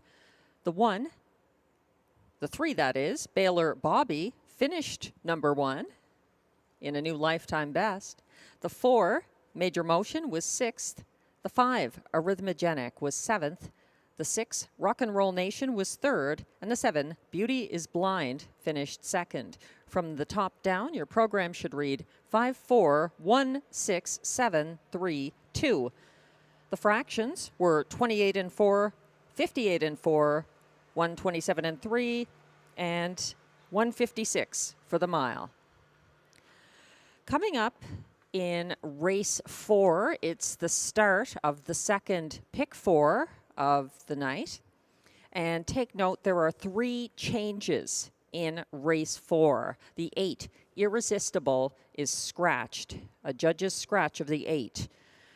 There's a shoeing change on the 2, Wise Cheddar Wheel, going steel to aluminum all around.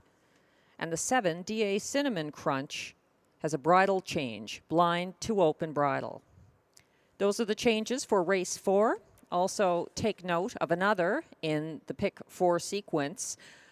The 6 in race 5, Light the Torch, goes from blinkers to blind.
The race 4 pacers are coming out. Purse is $6,200. These are non-winners of $15,500 lifetime. Also eligible, non-winners of $30,000 lifetime for horses that raced in a claimer in one of their last 3 starts.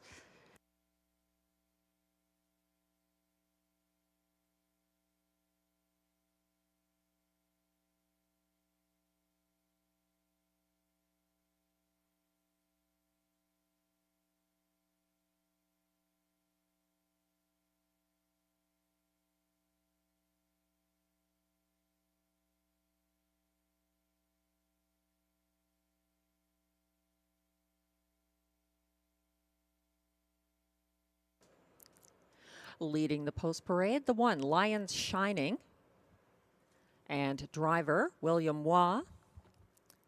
For owner Susan Waugh, and trainer William Douglas.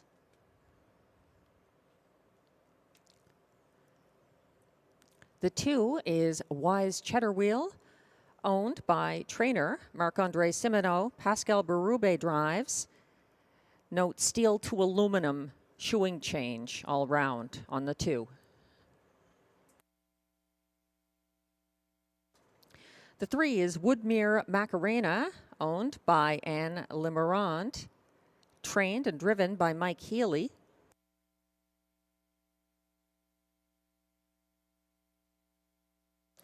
The 4 is Keystone Doral, owned, trained, and driven by Jacques Baudouin.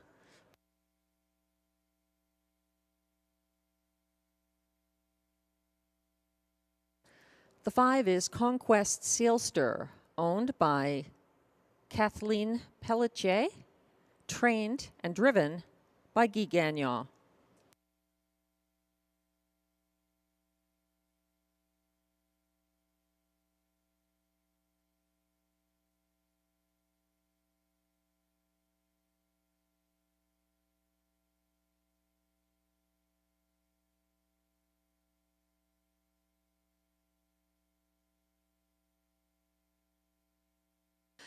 The 6 is Red Cape Party, owned, trained and driven by Richard Simard.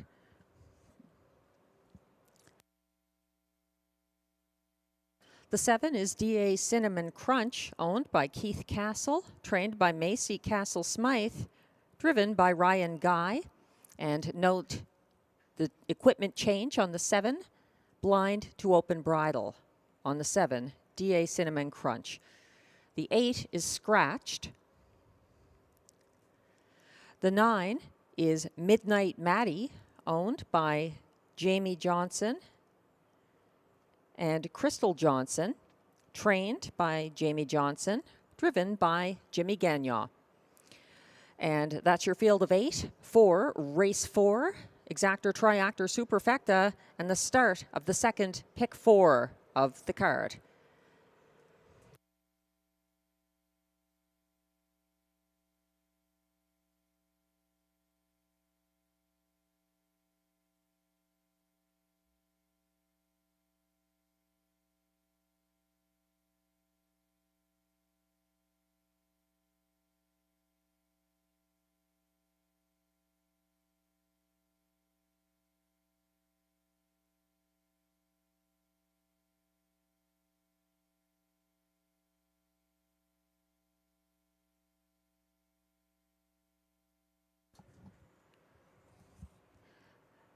Now being shown on your screen is the 5, Conquest Sealster, currently 1-5 favorite and the top choice of Rideau handicapper Glenn Pearson.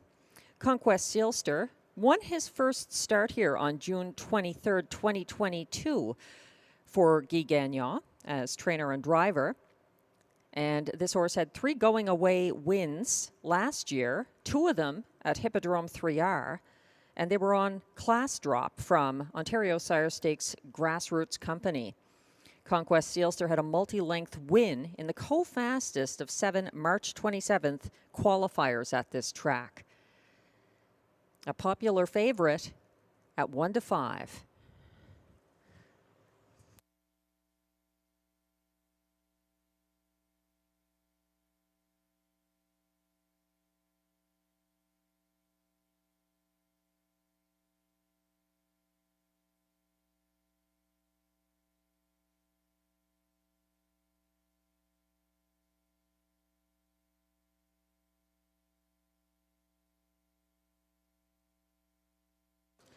My top selection here is Red Cape Party, the 6. He's been a successful spot play before, and I like his chances here.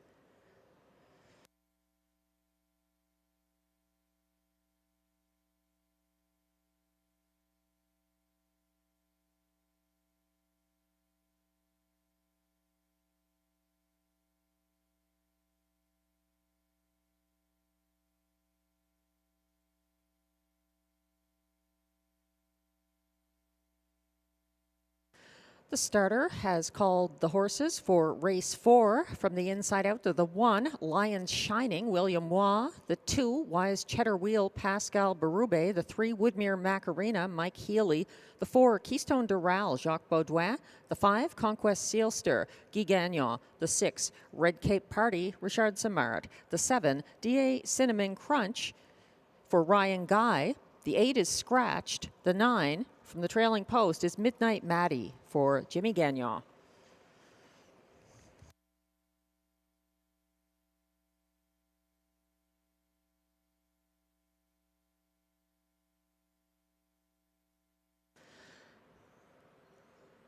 They are lining up on the turn, ready for the start of race 4.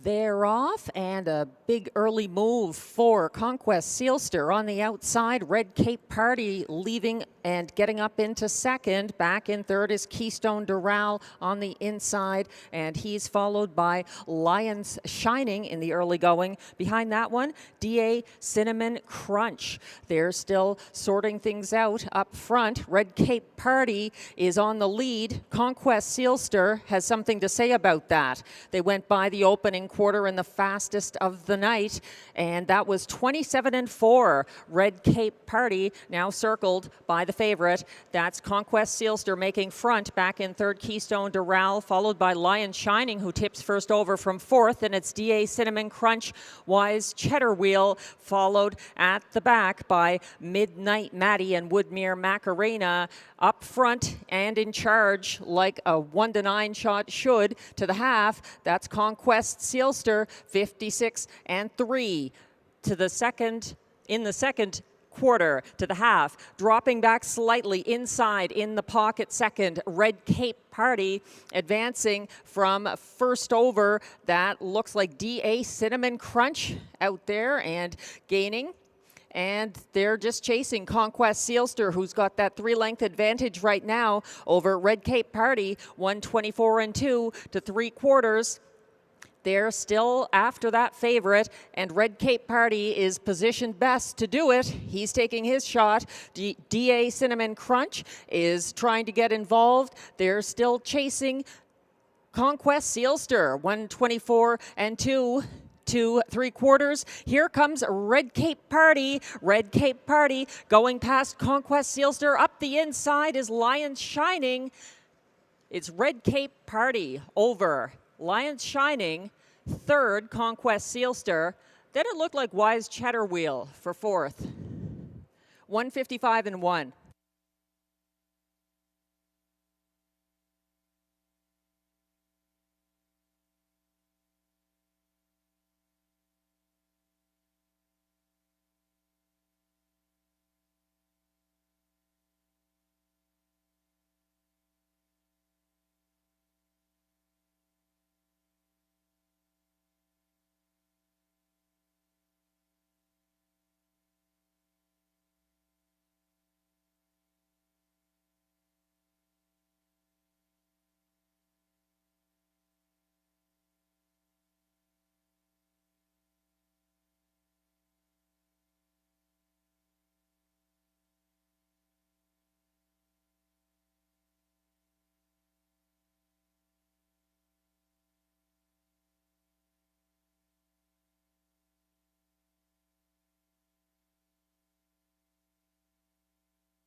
Unofficial results are now posted for race 4. The 6, Red Cape Party, an 8-1 winner for Richard Samard over the 1, Lions Shining at 20-1, William Waugh. The favorite, the 5, Conquest Sealster, finishes third, just ahead of fourth place, Wise Cheddar Wheel.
roll out the red carpet for Red Cape Party.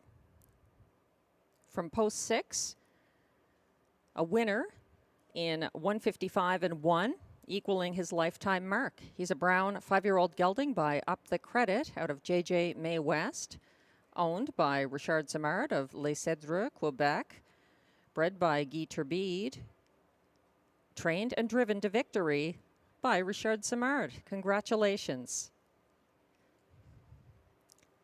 He's a winning 8-1 spot play selection.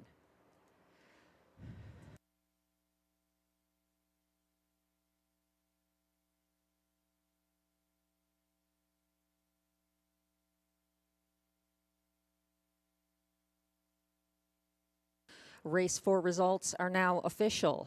The 6, Red Cape Party, a winner at 8-1 over the 1, Lions Shining at 20-1. And the favorite, Conquest Sealster, the 5, finishes 3rd, just ahead of 4th place, Wise Cheddar Wheel.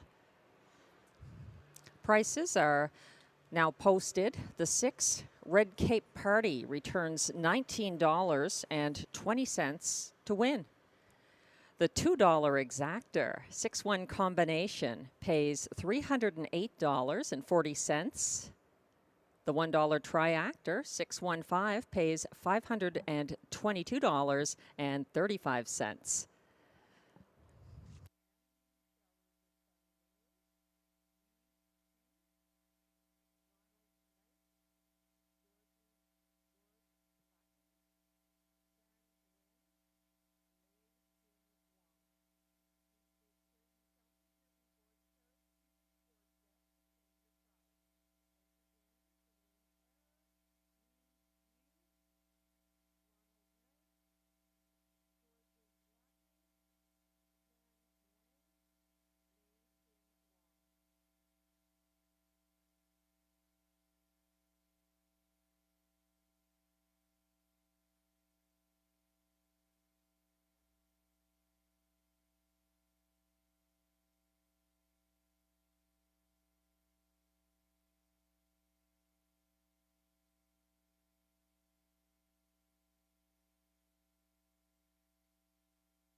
The race 4 rundown is now posted. The 1, Lions Shining, was 2nd. The 2, Wise Cheddar Wheel, was 4th. The 3, Woodmere Macarena, finished 6th.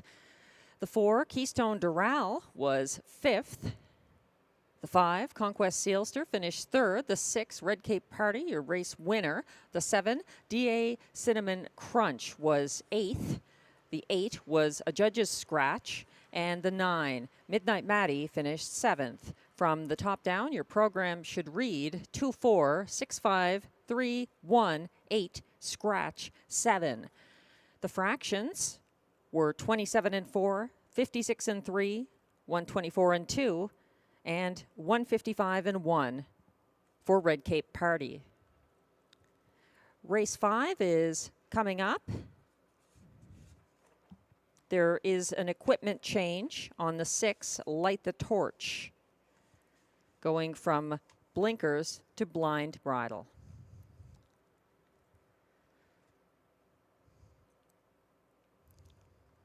Place finish from race 4 is now on monitors, showing Lions Shining edging out favorite Conquest Sealster for the place spot behind winner Red Cape Party.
Upcoming race 5 is the beginning of the pick 5, the only one on the card. There's also high 5, exactor, and triactor wagering. Light the Torch, 6-5, current favorite in the win pool, is an obvious choice here. He has never missed the exactor at any track since joining owner-trainer Marc-Andre Simino. I also like the 3, Monty's Gone Marble, who was recommended during the pregame show by Glenn Pearson. Monty's Gone Marble was second by a head behind Jaden's Magic Steel last Sunday. So he's a definite player here. And I think those two should solve race 5, one or the other. The equipment change on the 6, the bridle change, is something to factor in. No other changes.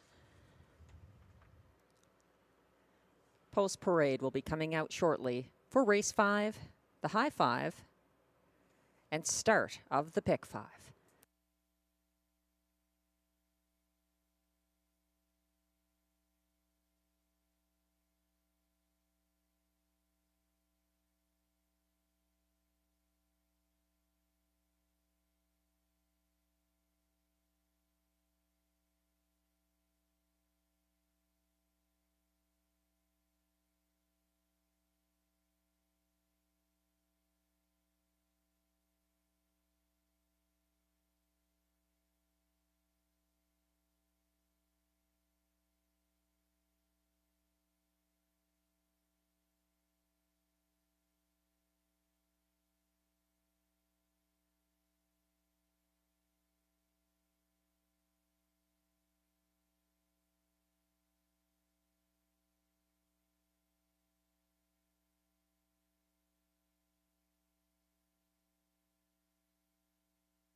The race 5 pacers are coming on the track. Purse $8,500. Non-winners of $7,500 and their last 5 also eligible. Non-winners of $55,000 lifetime, and horses that raced in a $25,000 claimer or less in one of their last 3 starts. Also, mares.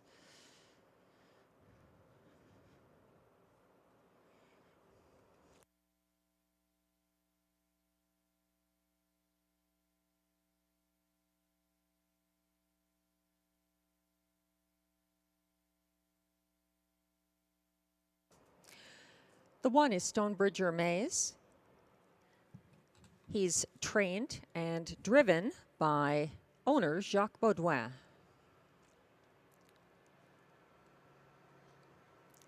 The 2 is Let's Get Pickled, owned by Michel Letarte with Jamie Copley and Kimberly Eaton and the Max Webster Stable, trained by Mandy Archer, driven by Robert Shepard.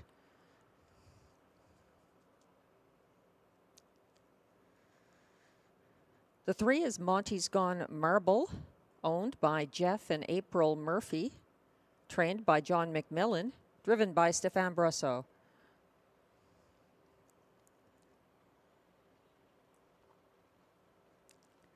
The 4 is Skylar, owned by Limco Incorporated, trained by Victor Putty and driven by Jimmy Gagnon.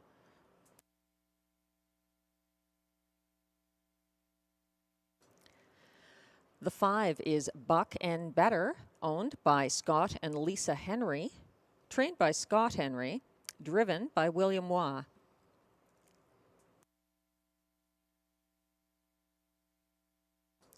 The 6 is Light the Torch, owned by trainer Marc-André Simoneau with John Fontaine, driven by Pascal Berube. And note the bridle change, blinkers to blind on the 6, Light the Torch.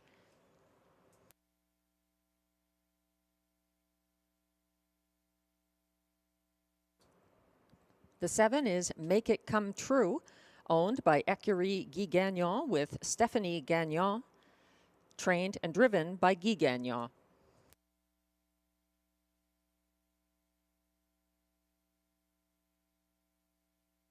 Completing the field is the 8 Raise Credit, owned by Elizabeth Adam, trained by John McMillan and driven by Ryan Guy. Exactor, Triactor, High Five, and Pick 5 wagering here.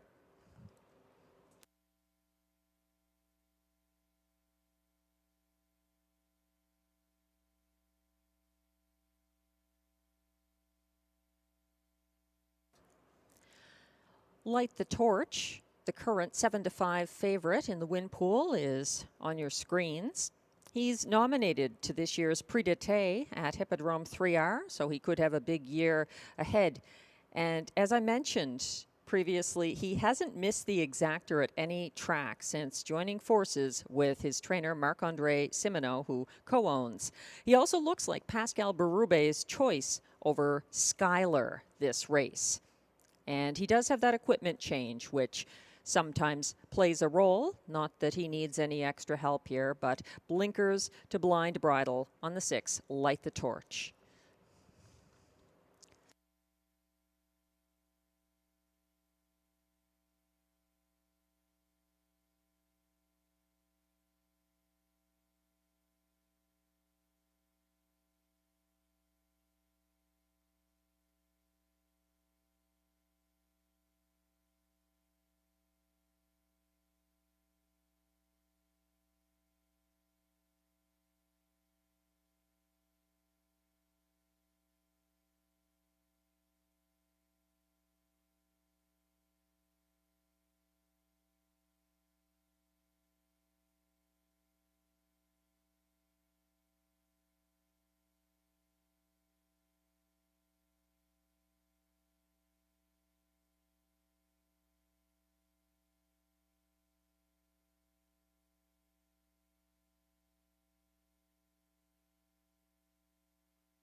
The starter has called the race 5 Pacers. From the inside out to the 1, Stonebridge Hermes, Jacques Baudouin. The 2, Let's Get Pickled, Robert Shepard. The 3, Monty's Gone Marble, Stéphane Brasseau. The 4, Skylar, Jimmy Gagnon. The 5, Buck and Better, William Waugh. The 6, Light the Torch, Pascal Berube. The 7, Make It Come True, Guy Gagnon. And the 8, Raise Credit, Ryan Guy. Last chance to wager on the pick 5.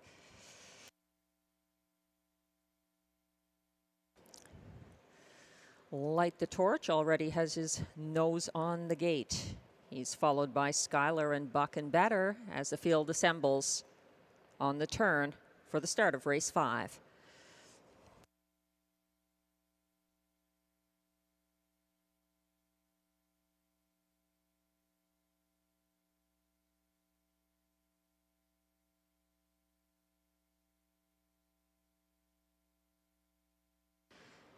Hanging back slightly, Make It Come True. He's getting in line now.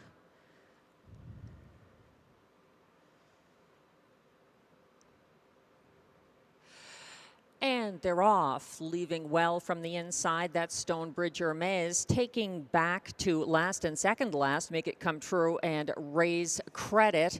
Early leader now is Monty's Gone Marble, but he gets the parking ticket from Stonebridge Hermes and backs down into the pocket. The favorite, or previous favorite, 3-2 right now. He is the favorite. That's Light the Torch, sitting third, just ahead of Let's Get Pickled. They reach the quarter in a sharp 27-2, and that's led by Stonebridge Hermes, this procession, with Monty's Gone Marble in the pocket second, then Light the Torch, followed fourth by Let's Get Pickled, stepping out possibly to come from fifth first over, but maybe thinking better. That was Skylar. He's followed by Buck and Better, and at the back were the two who took back, Make It Come True, Raise Credit. They head to the half in 57 flat. Stonebridge Hermes having it his way on the front end, just ahead of Monty's Gone Marble. Here comes Let's Get Pickled, advancing first over. He's third on the outside, fourth on the inside. Light the Torch needs racing room. Skylar gaps cover. He's fifth from second over. Up front, Stonebridge Hermes looking confident for Baudouin. He passes three quarters in 125 flat. Monty's Gone Marble still there. Let's Get Pickled coming first over and advancing into second. And here comes a late move from Light the Torch, tipping three wide for the stretch drive. They're trying to catch Stonebridge Hermes, who's on the front end, but for how long? He needs the wire. Light the Torch versus Monty Gone Marble. Light the Torch is going to get there ahead of Monty's Gone Marble. Stonebridge Hermes, Let's Get Pickled, was fourth, 154 flat.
Unofficial race 5 results are now posted.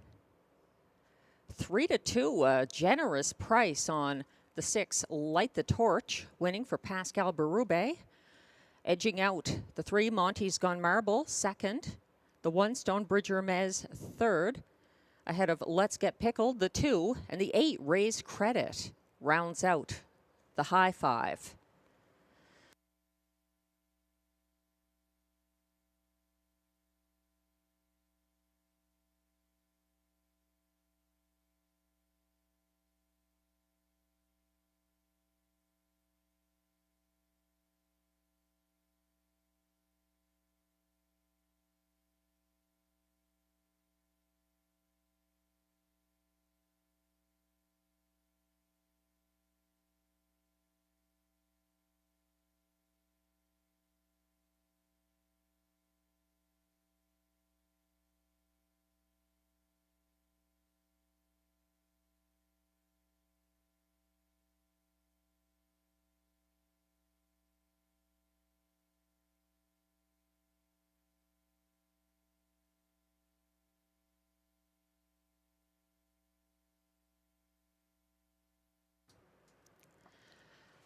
Now coming into the Rideau winners enclosure after race 5 is Light the Torch. He's owned by Marc-André Simoneau of Trois-Rivières with Jean Fontaine, also of Trois-Rivières, Quebec. Trained by Marc-André Simoneau, driven to victory by Pascal Berube. Light the Torch, a 4-year-old brown gelding by Always Be Mickey out of Surfer Chick. And he just lowered his lifetime mark, 154 flat, a new mark for Light the Torch. Congratulations.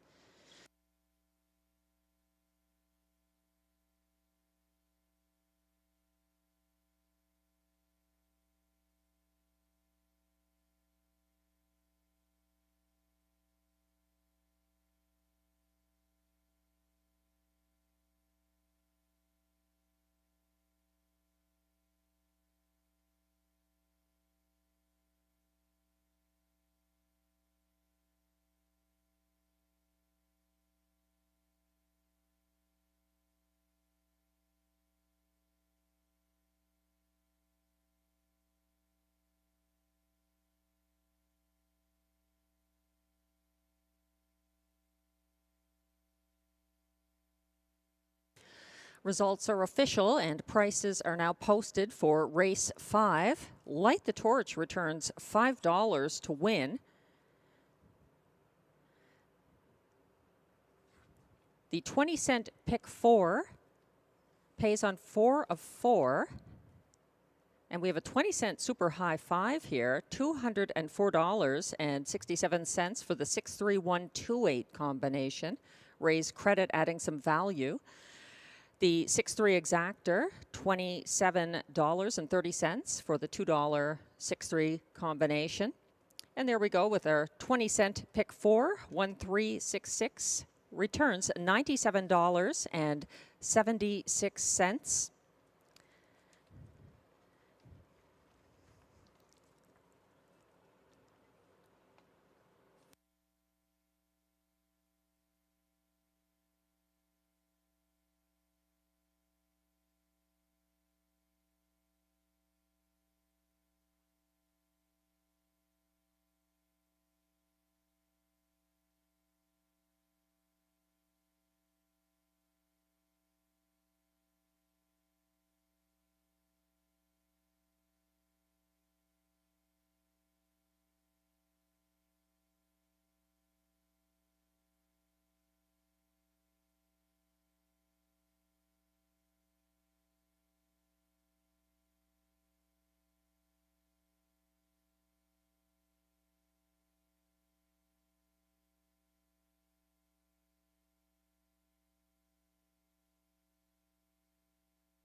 Now on your screens, the race 5 rundown.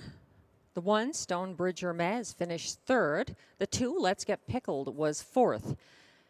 The 3, Monty's Gone Marble, finished 2nd. The 4, Skylar, finished 8th. The 5, Buck and Better, was 7th. The 6, Light the Torch, your race winner. The 7, Make It Come True, finished 6th. and the 8, Raise Credit, closed for 5th. From the top down, your program should read 342-87165. The fractions for race 5 were 27 and 2, 57 flat, a 125 flat, and a 154 flat mile for Light the Torch, who takes a new lifetime mark for Marc-Andre Simoneau and driver Pascal Berube.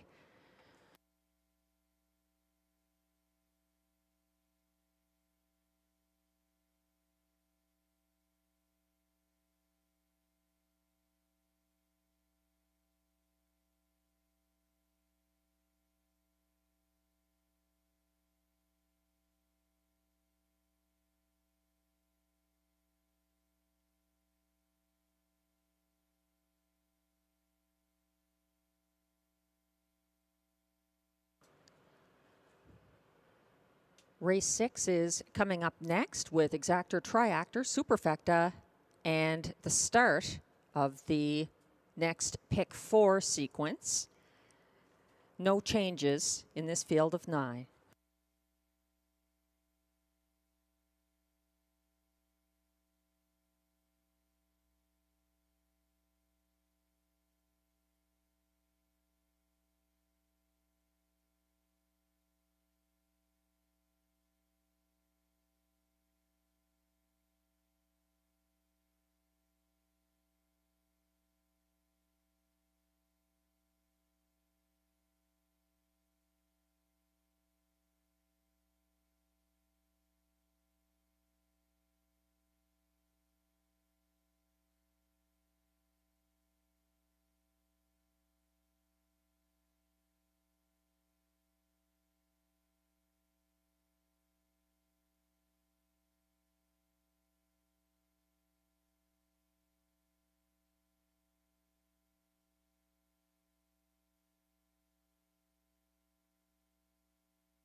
There's another pick 4 starting this race, and I'm going 3 deep with Delicate Sound, the 4, the 2, Trion de Vie, and the 7, Time to Dancing.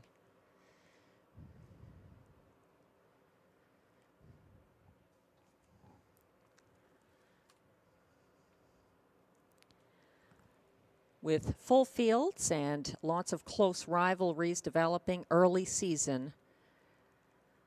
That's why I constructed this ticket going 3 deep in each of the race 6 through 9 sequence pick 4 races.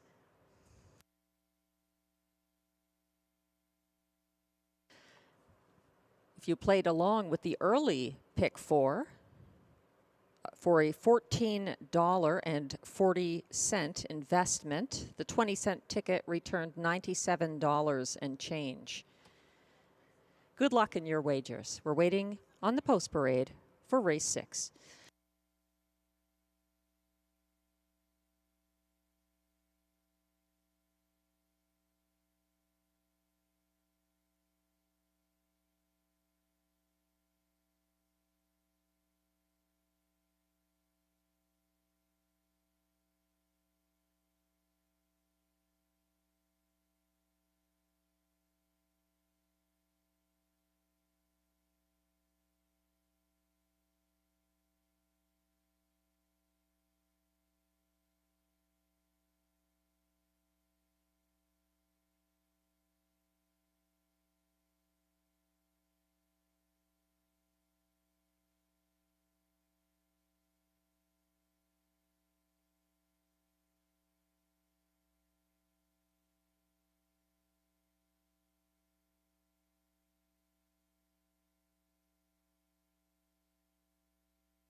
as we wait for the post parade to come out for race 6.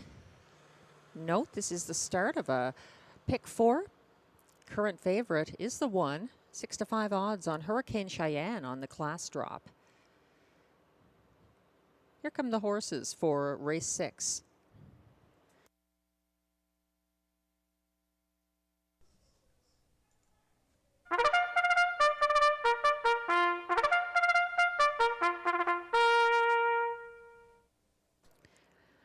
Race 6 goes for a purse of $6,000. Non-winners of $2,600 in their last 5 races with allowances.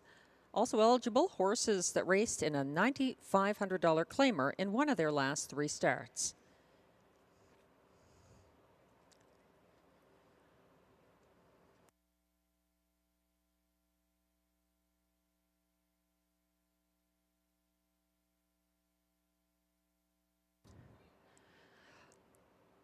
The 1 is Hurricane Cheyenne, owned by Jeremy Marcotte, who also trains, and driven by Robert Shepard.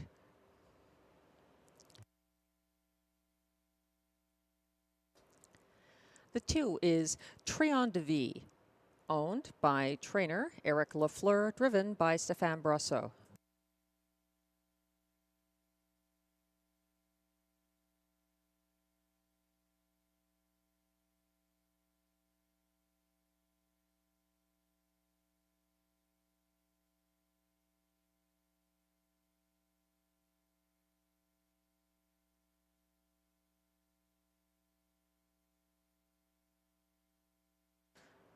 The 3, Brody's Scrapper, I've just been informed, will be going back to the paddock due to a tail tie coming.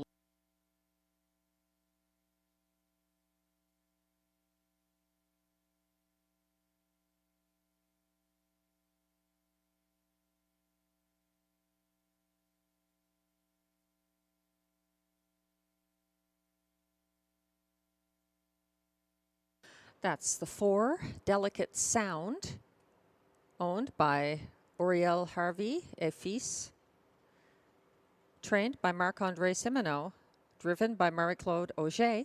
And there's the 5, Pantheon Sealster, owned by Rachel Burns, trained by Mike Armstrong, driven by Pascal Berube.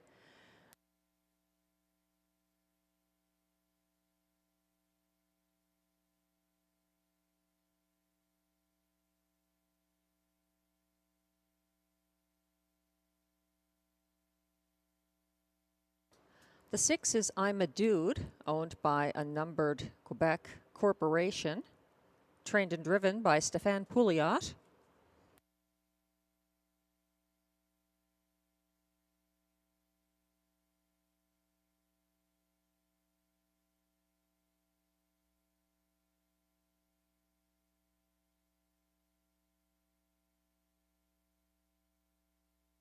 The 7, Time to Dancing, is owned by a numbered Quebec corporation, trained by Stéphane Pouliot, driven by Melanie Plourde.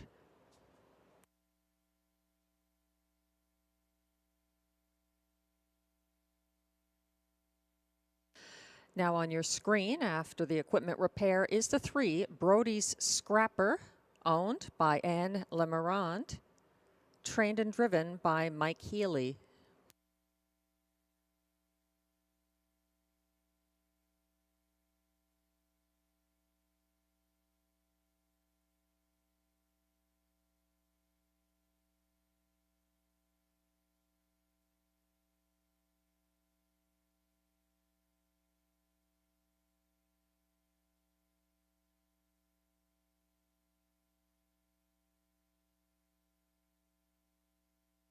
The 8 is Silverado, owned and trained by Wayne Laviolette, driven by Ryan Guy. And the 9 is Real Rubies at Play, owned, trained, and driven by Jason Gilchrist. That's your field for race 6. No changes. A pick 4 begins here. Also exactor and triactor and superfecta wagering. Currently at odds of 3-2, Hurricane Cheyenne remains the popular favorite. He's now on your screen. Robert Shepard drives. He does have a driver change. Jacques Baudouin had the lines on March 31st. And Hurricane Cheyenne has significant class and post relief here. I may have made an error in leaving him out of my tickets. He's certainly getting all the attention here on the board at 7-5.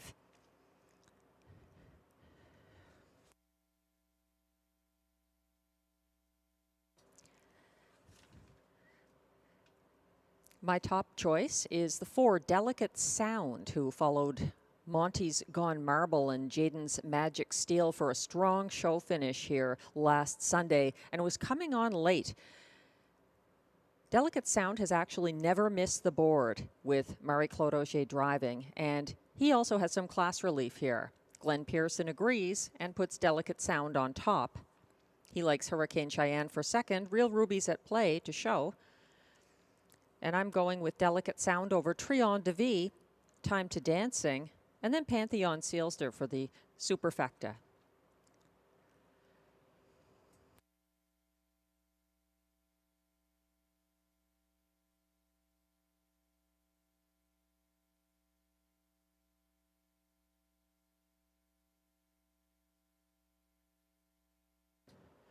Brody's Scrapper a little lively behind the gate.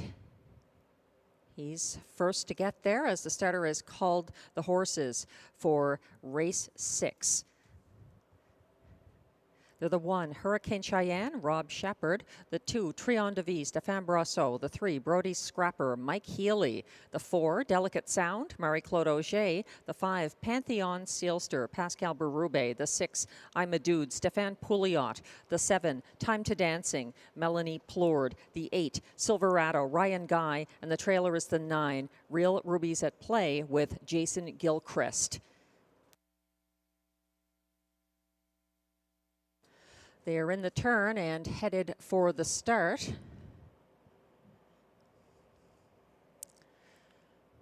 Delicate Sound timing the gate. Real Ruby's at Play looking live from the second tier. They're lined up.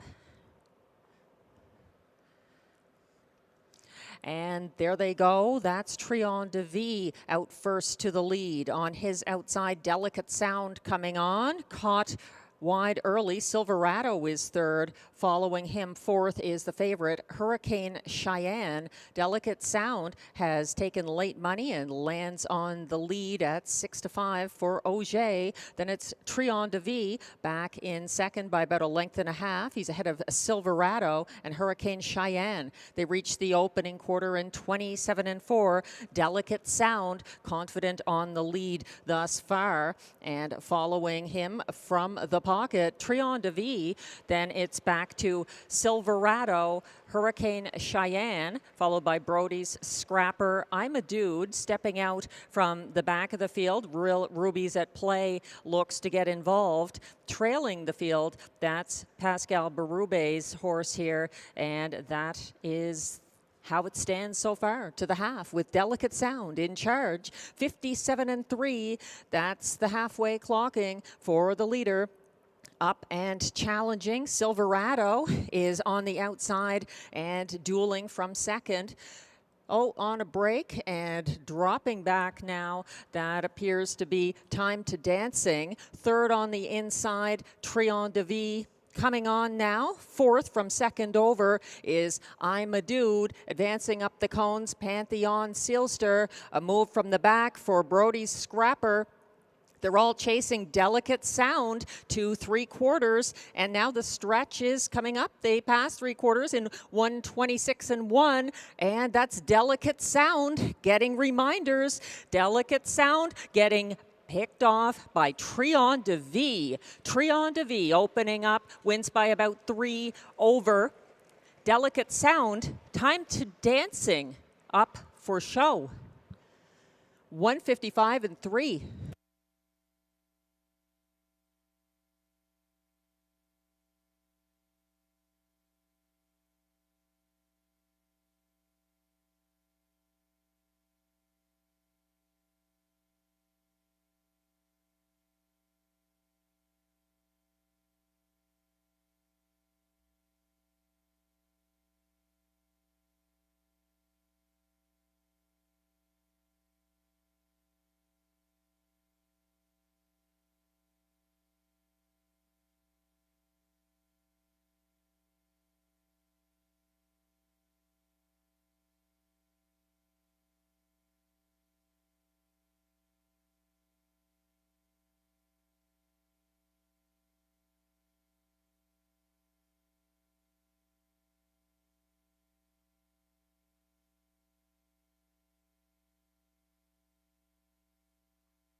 Unofficial results for race 6 are now posted. The 2, Trion de Vie, a 19-1 unofficial winner for Stéphane Brosseau.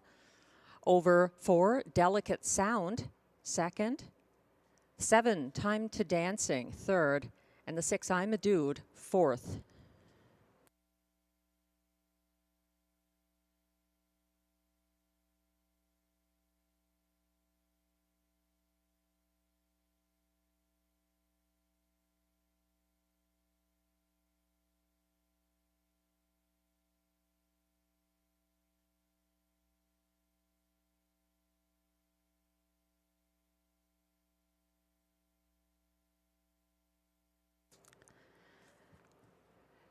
Now approaching the Rideau Carleton winners enclosure is the 2, Trion de Vie. He's a 5-year-old bay gelding by Huntsville out of Pebble Beach de Vie. Owned by trainer Eric Lafleur of Lange Gardien, Quebec. Bred by Joie de Vie Farm of New Jersey. Driven to victory by Stéphane Brosseau. The 155-3 win is Trion de Vie's first in 3 starts this year. Congratulations to the Connections.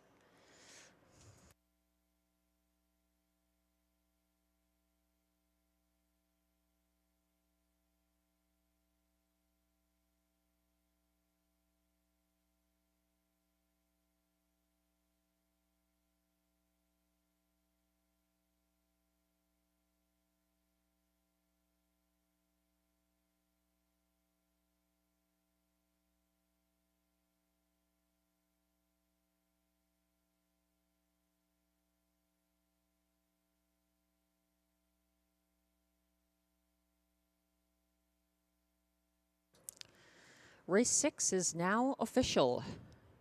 Trion de Vie, a 19-1 winner.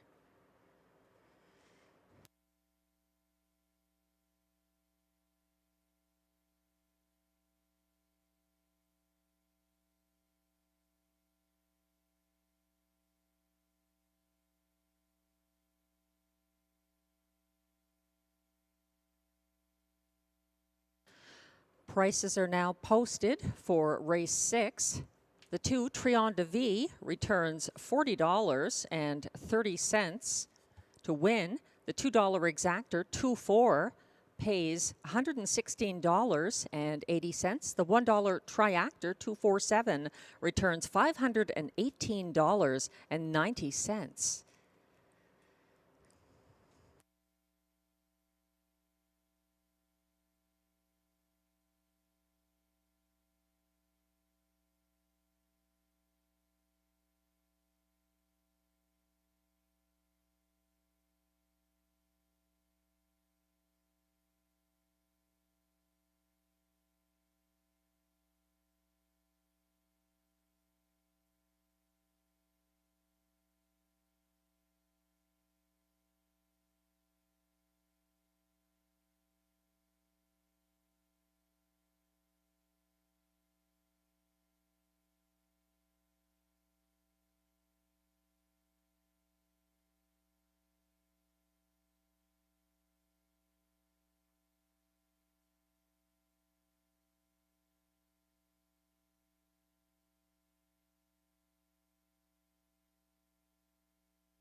The race 6 rundown is now available.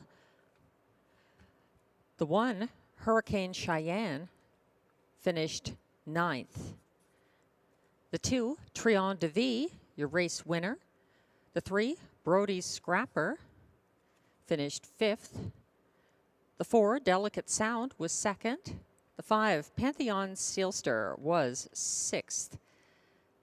The 6, I'm a Dude, finished 4th. The 7, Time to Dancing, was 3rd.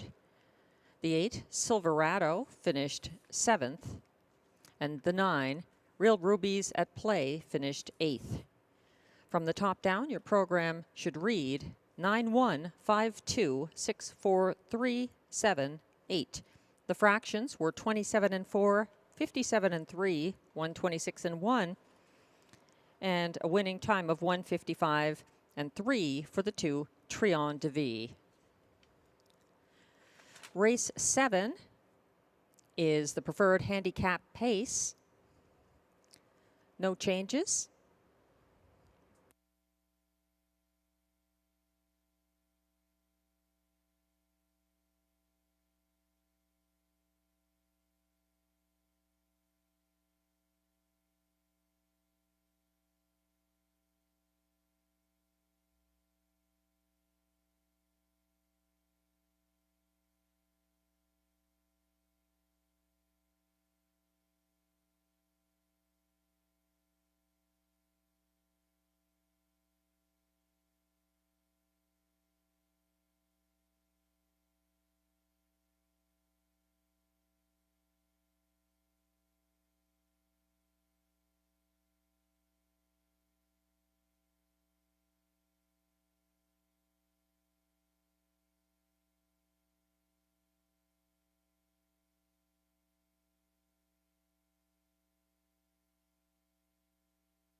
The preferred pacers will be coming out for the post parade shortly for race 7.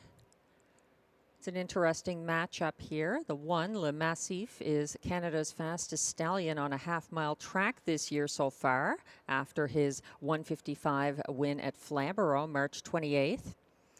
And the 5, PL Aussie, the current 6-5 co-favorite, is Canada's fastest stallion on a 5/8 mile track so far this year. And that was courtesy of his March 16th Rideau qualifier in 1:54.2.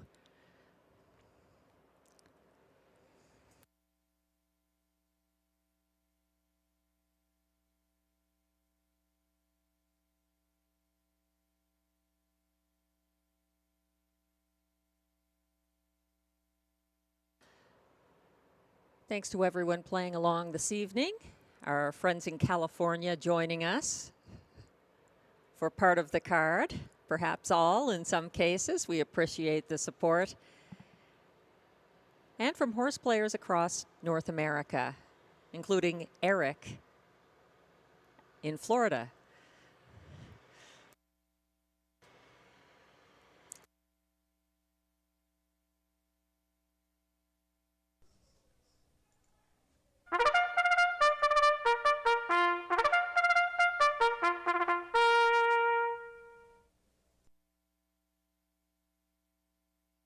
Race 7 is the preferred handicap pace with a purse of $10,000.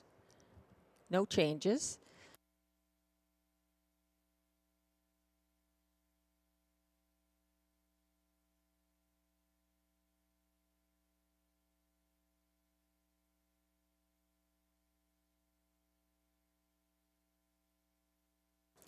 The 1 is Le Massif, co-owned by trainer Melanie Boulian with Laurent Penot, driven by Stephen Genois.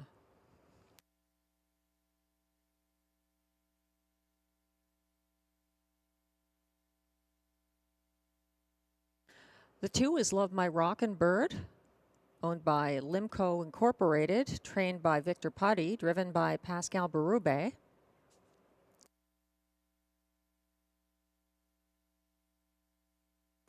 The 3 is Dylan's Bank, owned and trained by John McMillan, driven by Jimmy Gagnon.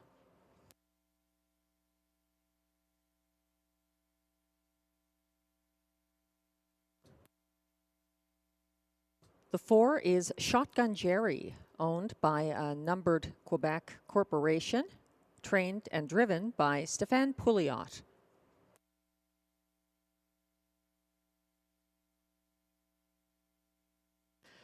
The 5 is current 4-5 favorite PL Aussie, owned by Jody Sanderson and Michael McKenna with Darren Smith, trained by Mandy Archer, driven by Robert Shepard.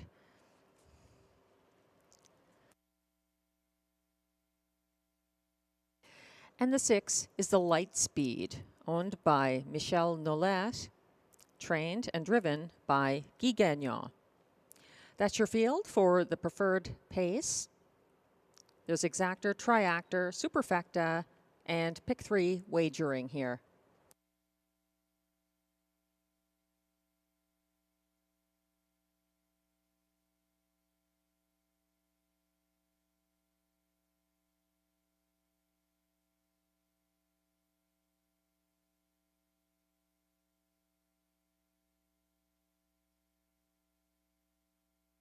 PL Aussie is now 3-5 in the win pool. He's the favorite and has been since the windows opened for race 7. PL Aussie set the pace in much of the latest Rideau Preferred, and then he came first over to hunt down Shotgun Jerry at the opening quarter. He was a beaten 1-5 favorite, edged out in the final stride by the Light Speed. PL Aussie, a popular choice tonight from post 5 for Robert Shepard.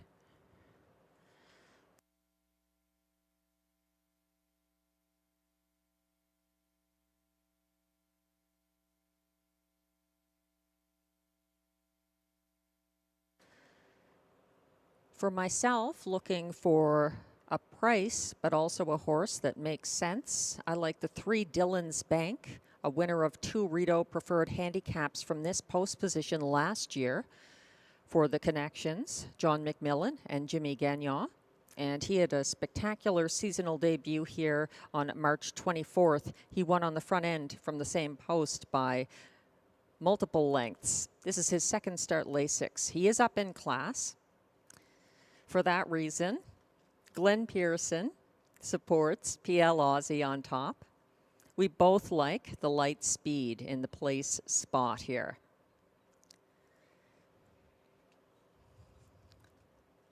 A strong field of 6 going forward shortly in the preferred handicap.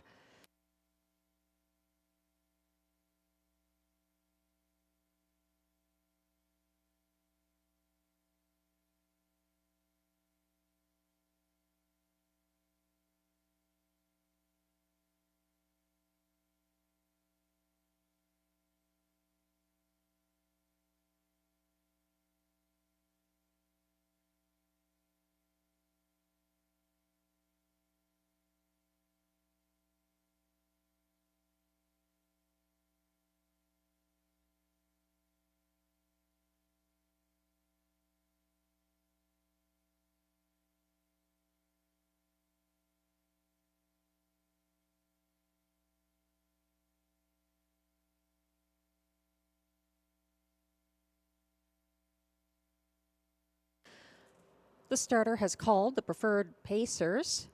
They're the 1, Le Massif, Stephen Genois, the 2, Love My Rockin' Bird, Pascal Berube, the 3, Dylan's Bank, Jimmy Gagnon, the 4, Shotgun Jerry, Stéphane Pouliot, the 5, PL Aussie, Robert Shepard, and the 6, the Light Speed for Guy Gagnon.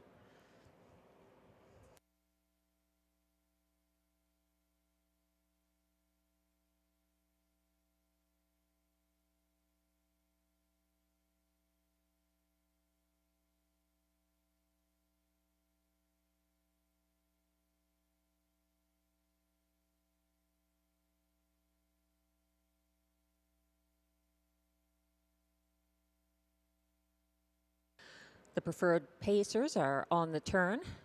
The 1, Le Massif, gapping somewhat as they approach the start.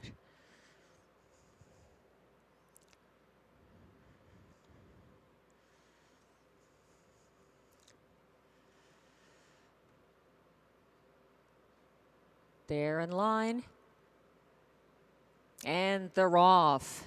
Leaving well from the inside, Le Massif. It's a 3 wide early battle as Love My Rockin' Bird also loves the front end. Caught 3 wide early. Dylan's Bank coming second over from second last. PL Aussie has opted to take back. That puts Shotgun Jerry back in fourth, and the Light Speed trails. It's a contested early pace. Here comes Dylan's Bank chasing Love My Rockin' Bird to the opening quarter of 27 and 2. Dylan's Bank working to get around that front end loving rival as Love My Rockin' Bird now sits in the pocket just ahead of Le Massif. Coming first over from fourth is PL Aussie. Following that cover from last is the Light Speed, caught inside. Second last, Shotgun Jerry. They're on the second turn. Dylan's Bank leading by about a length and a half. Love My Rockin' Bird still in the pocket. 56 and 1 to the half. That's Dylan's Bank freewheeling so far. He's got a good length and a half advantage over Love My Rockin' Bird. Now here comes the favorite, PL Aussie, advancing first over. He's up into third. He's about to be matching strides with Love My Rockin' Bird. Fourth and dropping back, Le Massif on the outside. The Light Speed is winding up second over from fifth. 123 and 4. Dylan's Bank under pressure. And coming to him, PL Aussie hasn't cleared yet. The stretch looms ahead for Dylan's Bank after that 123 and 4 3/4 clocking. How much does he have left? Jimmy Gagnon calling on him for more. Dylan's Bank getting challenged by the Light Speed, widest of all, and between horses PL Aussie. It's the Light Speed again in the top class. He gets there ahead of PL Aussie. Might have been Shotgun Jerry for show in 152 and 3.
Unofficial results are now posted for race 7. The Light Speed, the 6, does it again for Guy Gagnon. Over the 5, PL Aussie.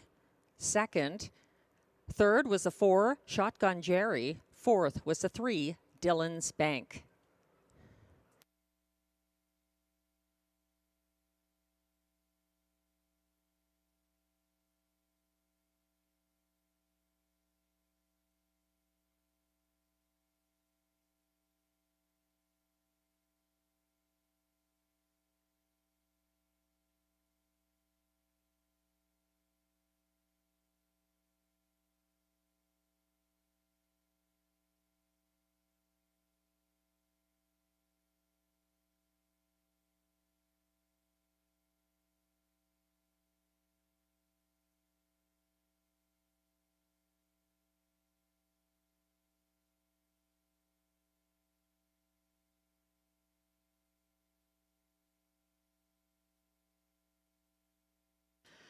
Now returning to the Rideau Carleton winner's circle is unofficial preferred handicap winner, the Light Speed. The Light Speed is owned by Michel Nolette, who also bred him. Michel Nolette of Princeville, Quebec. Trainer-driver is Guy Gagnon. The Light Speed is a 6-year-old bay gelding by Moonbeam out of Jama. And he does it again. He won over PL Aussie in last week's edition of the Preferred Pace, and he's right back to the very familiar winner's circle.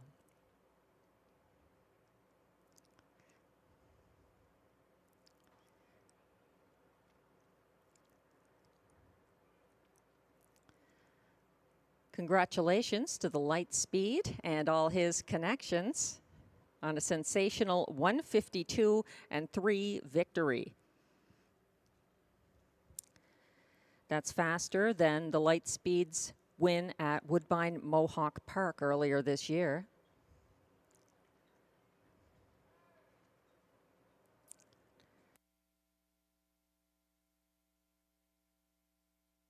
Prices are now posted. As race 7 has gone official, the Light Speed pays $4.80 to win.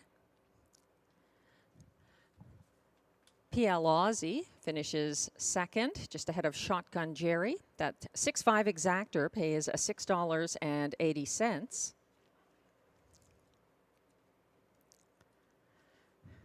The 20-cent pick 4, on the other hand, returns $493.82.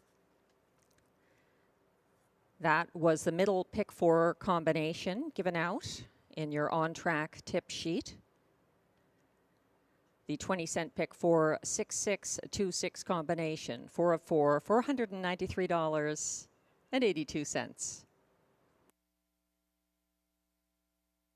Congratulations to the Light Speed and his connections, and congratulations if you cash that pick 4.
The race 7 rundown is now posted. The 1, Le Massif, was 5th.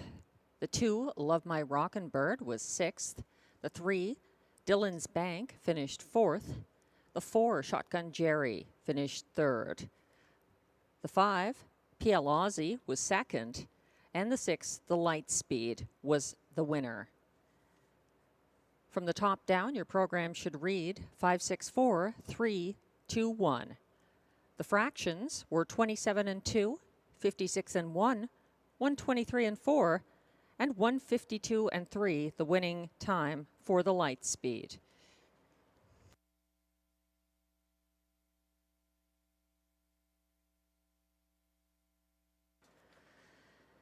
On your screens, the show photo, a tight decision between pace setting 3, Dylan's Bank and Jimmy Gagnon, and the 4, Shotgun Jerry on his outside for Stefan Pouliot.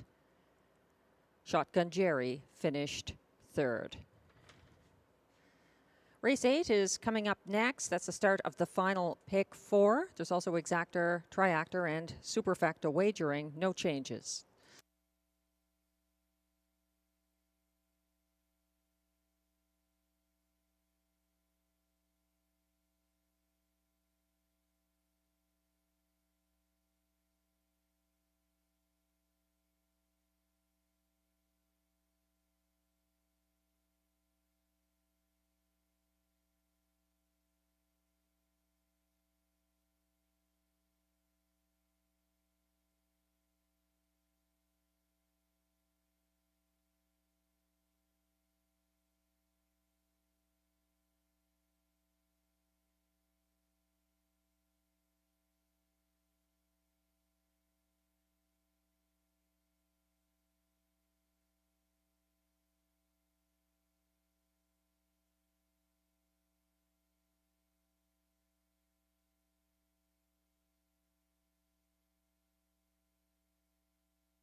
Full fields and nice prices tonight here at Rideau Carleton.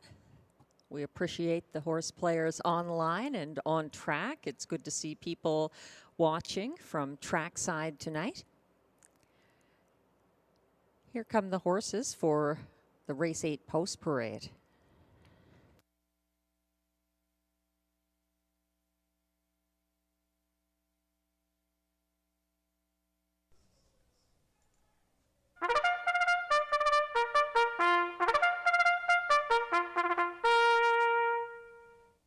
Race 8 goes for a purse of $6,800. These are non-winners of $3,500 in their last 5 starts with allowances. Also eligible, horses that raced in a $15,000 claimer or less in one of their last 3 starts.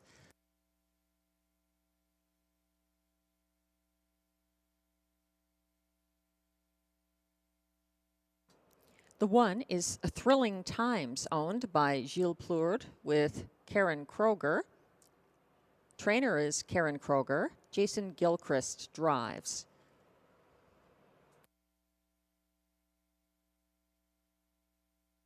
The 2 is What's in the Esky, who is owned, trained, and driven by Melanie Plourde.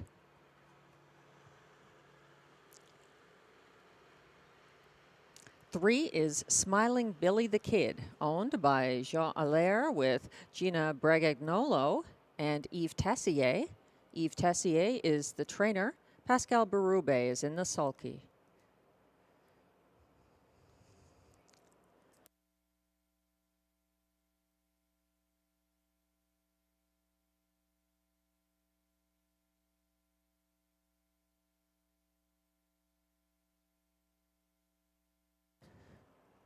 The 4 is current 8-5 favorite, Jaden's Magic Steel, owned by Jamie Copley with Darren Tingley and Dwayne Tingley.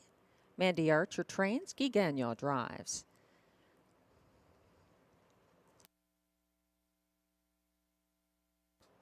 Five is Candid Cameron, owned by a numbered Quebec corporation, trained and driven by Stéphane Pouliot.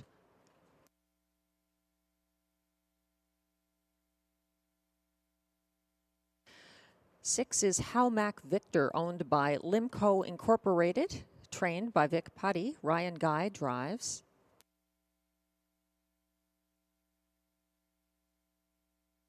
7 is Party Vibes, owned by trainer Eric Lafleur with Pierre and Michel Blais. Robert Shepard drives.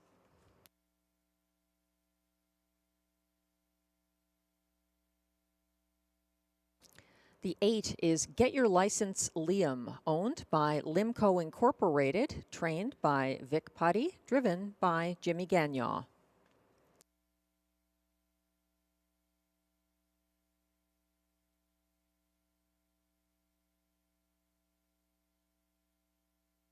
And completing the field from the trailing post 9 is Probert's Legacy, owned by Desjardins Noro Stable with Marc-André Simoneau.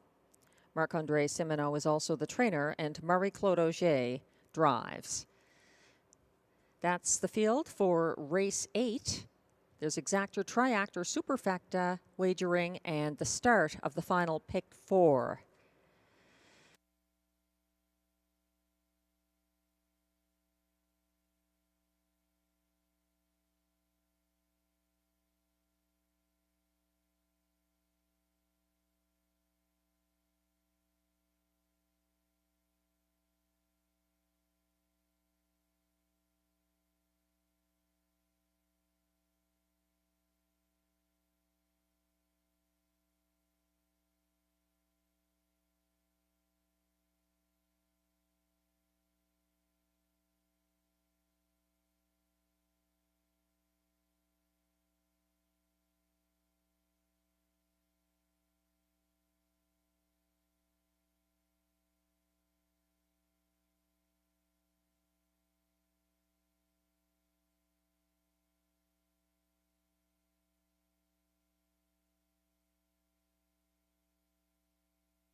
There are not a lot of Steelhead Hanover sired horses around.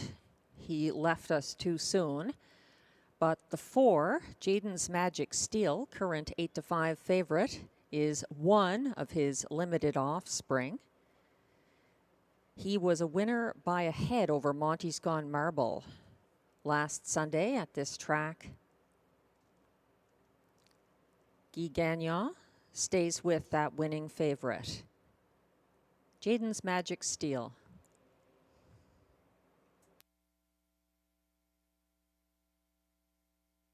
This is your last chance of the night to play a pick 4. This is the opening leg of the final pick 4. We're having a good night so far in terms of those. Some nice return on investment, some winning long shots tonight. This race, I'm going with my best bet, the 3, Smiling Billy the Kid. Also using Party Vibes, the 7, and the 4, Jaden's Magic Steel, in this opening leg. Good luck in all your wagers. They'll be behind the gate momentarily for race 8.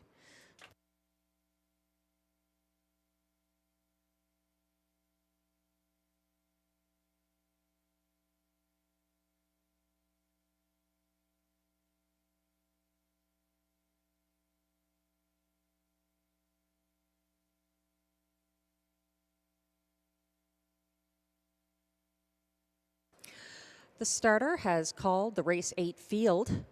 The 1 is Thrilling Times, Jason Gilchrist driving. The 2 is What's in the Esky, Melanie Plourde. The 3, Smiling Billy the Kid, Pascal Berube. The 4, Jaden's Magic Steel, Guy Gagnon. The 5, Candid Cameron, Stéphane Pouliot. The 6, Haumac Victor, Ryan Guy. The 7, Party Vibes, Robert Shepard. The 8, Get Your License Liam for Jimmy Gagnon. And the 9 is Probert's Legacy for Marie-Claude Auger. Thrilling Times and Probert's Legacy are lagging behind the rest as they're on the turn. They look to catch the field for the start of race 8.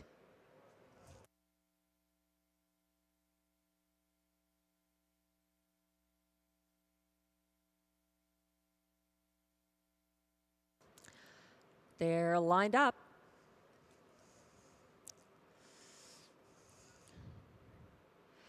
And they're off. Launching early, Thrilling Times inside, and that Smiling Billy the Kid sticking ahead in front. A big 3-wide move from Get Your License Liam between horses. Jaden's Magic Steel is now first over from second. That puts Thrilling Times in third, and caught fourth and second over is Get Your License Liam. They head to the opening quarter, and a new leader. That's Jaden's Magic Steel circling Smiling Billy the Kid, 27-3 first panel. That's the favorite, Jaden's Magic Steel, now in command by a length over Smiling Billy the Kid. Thrilling Times, then it's What's in the Esky.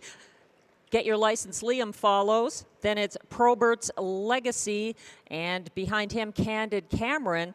At the back of the field, yet to get involved. That is Robert Shepard and his drive here. Party Vibes, who can still close, get involved here. On the front end, though, Jaden's Magic Steel having it his way. He crossed the halfway point in 57-3, a 30-second breather. Smiling Billy the Kid breathing down his neck. Then it's Thrilling Times. What's in the Esky is getting covered up there in fourth.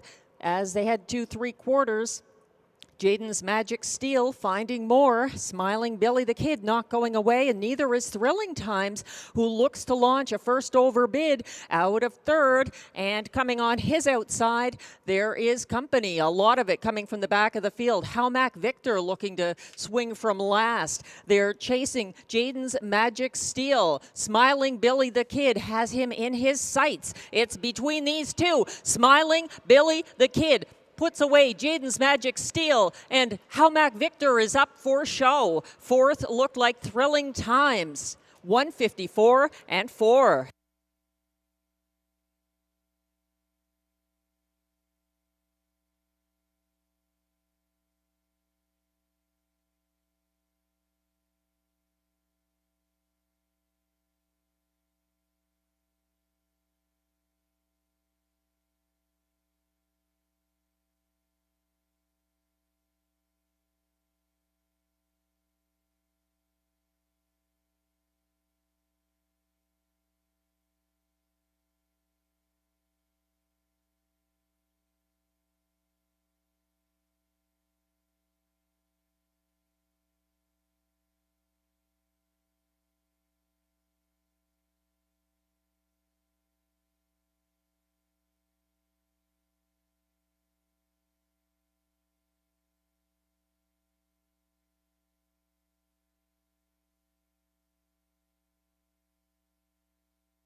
Unofficial results are now posted for race 8. The unofficial winner is the 3, Smiling Billy the Kid for Pascal Berube. Second, the 4, Jaden's Magic Steel. Haumac Victor, the 6, closed from far back for show. And holding on for fourth was Thrilling Times, the 1.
Coming back to the Rideau Carleton winners enclosure is the 3, Smiling Billy the Kid. He's a 6-year-old bay gelding by Better Than Cheddar out of Frown Upside Down. He's owned by Jean Allaire of Montreal with Gina Bragagnolo and Yves Tessier of Levaltrie, Quebec. Trained by Yves Tessier. Driven to victory by Pascal Berube.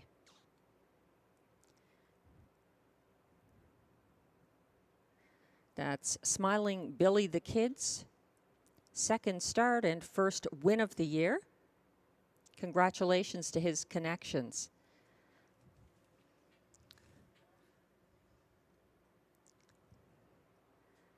And a nice wave from the drummer.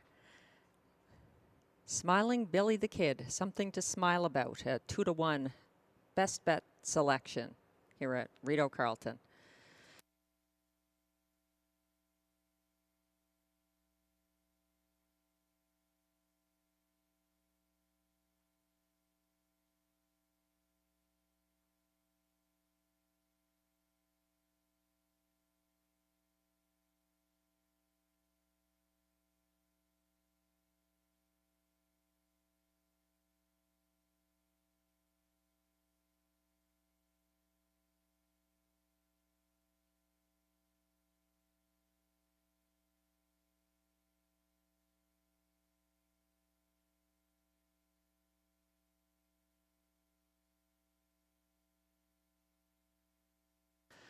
Race 8 is now official.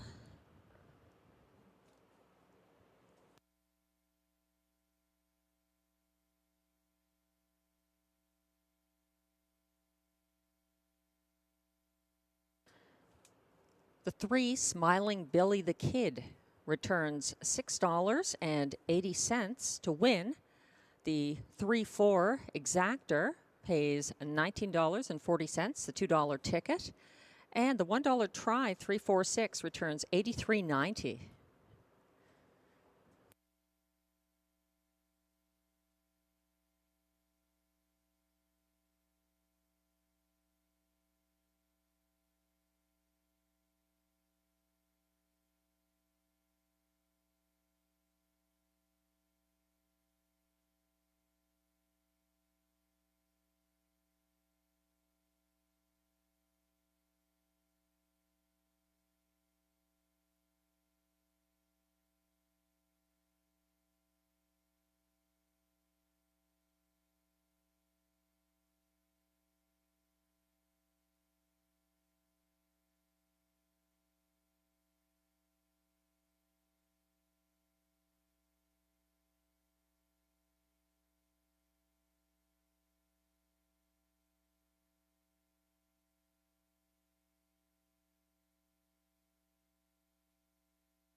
And the Race 8 rundown is now posted. The 1, Thrilling Times, finished 4th. The 2, What's in the Esky, was 5th. The 3, Smiling Billy the Kid, was a winner. The 4, Jaden's Magic Steel, finished second. The 5, Candid Cameron, was 7th. The 6, Howmac Victor, was 3rd. The 7, Party Vibes, was 9th. The 8, Get Your License Liam, was 8th. And the 9, Probert's Legacy, finished 6th. From the top down, your program should read 4, 5, 1, 2, 7, 3, 9, 8, 6. The race 8 fractions were 27 and 3, 57 and 3, 126 and 1, and a 154 and 4 win for the 3, Smiling Billy the Kid. Race 9 is coming up soon. No changes. Exactor, Triactor, Superfecta, and the final pick 3.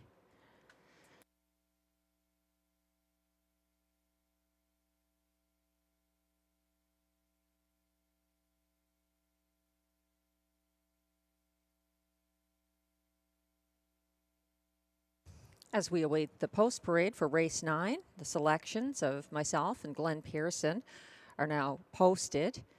Glenn is looking to the 3 here, Western Phil, moving back to the frontier.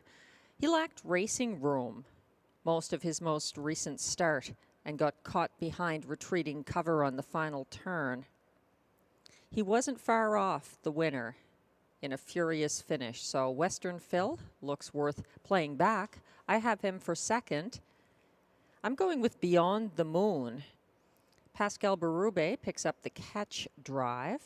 That's their first start together. This mare faced tougher last Sunday with trainer Antonio Vecchio driving. She hasn't won a lot, but she did have 2 wins last summer from the rail at Ocean Downs. And if she makes front, she's proven hard to catch. That's my top pick, the 4, Beyond the Moon. Lots of options here. It's a field of 9.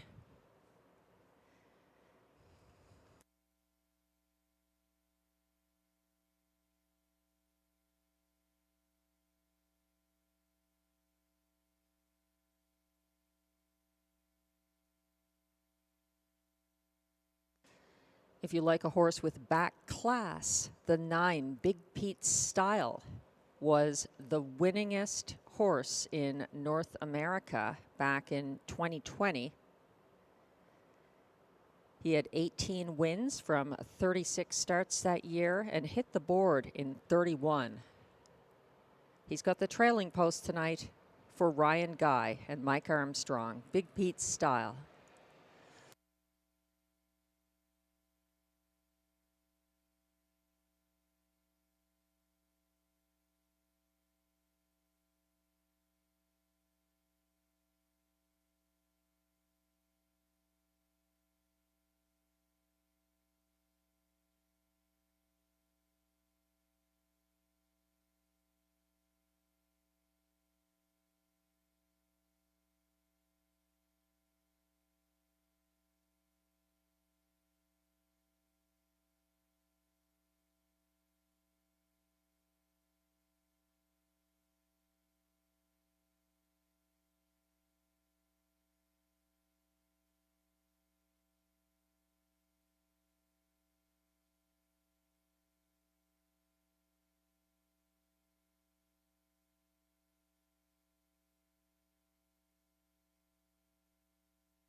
That's the call for the Race 9 Post Parade. Purse of $5,200. These are non-winners of $200 per start in their last 10 starts. Also eligible, non-winners of $2,500 in their last 5 for horses that raced in an $8,500 claimer or less in one of their last 3 starts.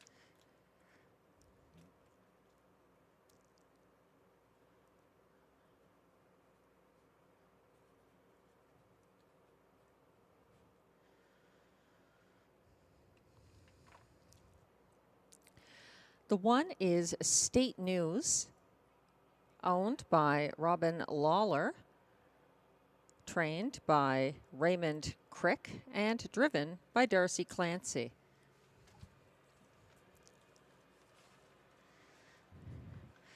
The 2 is Uber Hanover, owned by Nicole Corbin, trained by Eve Corbin, and driven by Robert Shepard.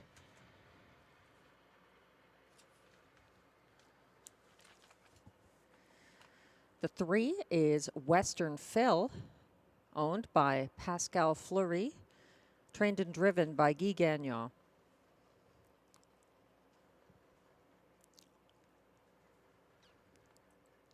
Four is Beyond the Moon, owned by Stacy Smith Robinson, trained by Antonio Vecchio, driven by Pascal Berube.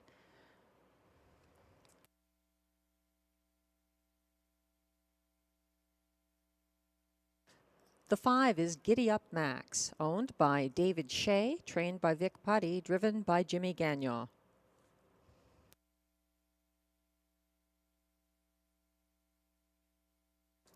Six is Bet Till Dawn, owned and trained by Jennifer McBride, driven by Marie-Claude Auger.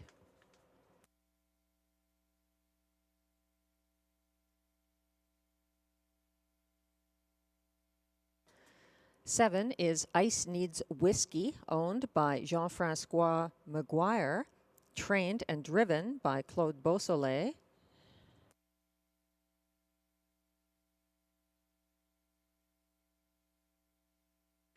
The 8 is Late Night Dealer, owned by trainer Gerard Vaillancourt and driven by William Waugh.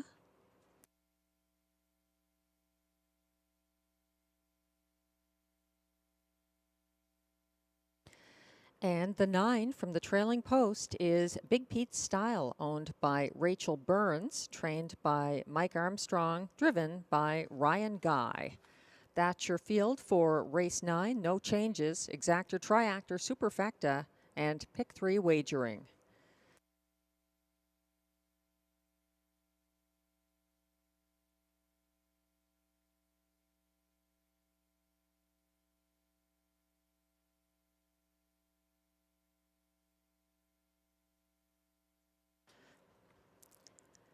Current favorite at 8-5. That's a 3, Western Phil on your screen. He's moving back to the frontier, which can be an advantage for certain horses. He did lack racing room in most of his most recent mile, and he finished not far behind winner Rock and Roll Nation on Sunday. Western Phil with Guy Gagnon driving, a familiar visitor to the Rideau Carleton Winners Circle in the past, with 9 wins last year.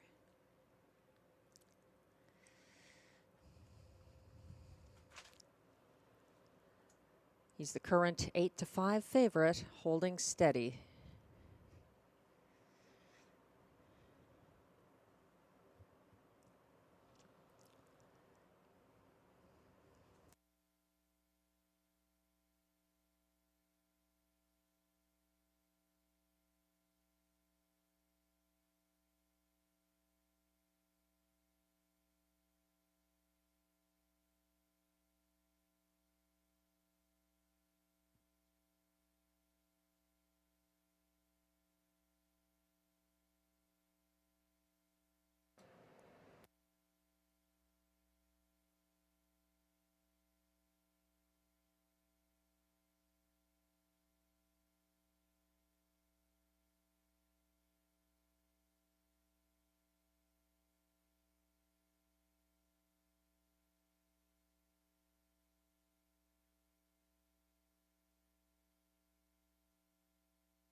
The starter has called the race 9 Pacers. From the inside out, they're the 1, State News, Darcy Clancy, the 2, Uber Hanover for Robert Shepard, the 3, Western Phil, Guy Gagnon, the 4, Beyond the Moon, Pascal Berube, the 5, Giddy Up Max, Jimmy Gagnon, the 6, Bet Till Dawn, Marie-Claude Auger, the 7, Ice Needs Whiskey, Claude Beausoleil, the 8, Late Night Dealer, William Waugh, and from the trailing post is the 9, Big Pete Style for Ryan Guy.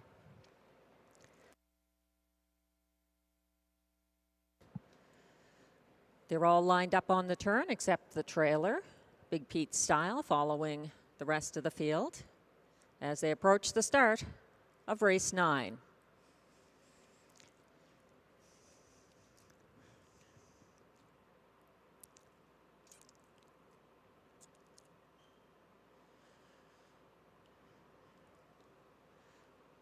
They're lined up. And they're off. From post 2, that's Uber Hanover stretching out ahead of Western Phil early. Here comes Ice Needs Whiskey with a big sacrifice early. 3 wide for Claude Beausoleil. He's landed on the lead. Ice Needs Whiskey parked back behind him and retreating to 3rd now is Western Phil. Pocketing up briefly, but perhaps chasing the lead again. Uber Hanover is 2nd, a contested opening quarter of 27-4. Ice Needs Whiskey controlling the pace, but for how long? Uber Hanover is not willing to sit 2nd. He's on the lead again from 1st over. Then it's 3 lengths back to 3rd place. Western Phil, followed by State News, advancing 2nd over and gapping cover Beyond the Moon. They're into that 2nd turn, and currently up front, Uber Hanover, and he gets there to the half in 56-3. Ice Needs Whiskey is in the pocket. Here comes another move from Western Phil, trying things first over from 3rd. Back behind him on the inside is State News. Beyond the Moon is picking up the cover of Western Phil and moving well. She's 2nd over in 5th. Back behind that one, Late Night Dealer is on the inside and trying to get out. At the back of the field, Bet Till Dawn and Giddy Up Max is trailing 125-3, and another duel on the front end here. Uber Hanover versus Western Phil, and other possibilities behind them.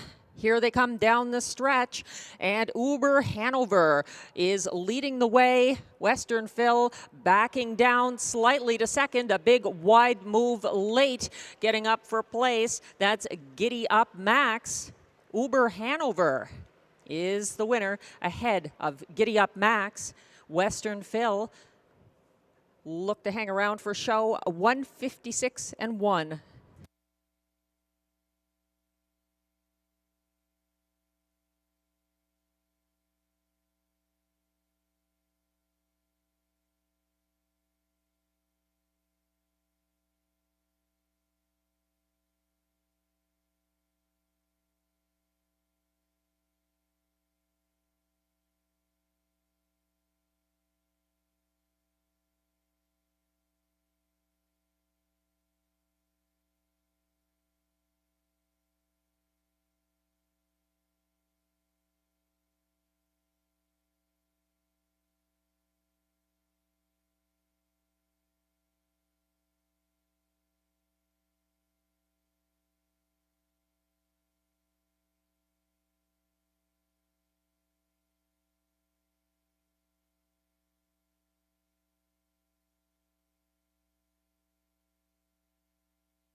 Unofficial results are now posted for race 9.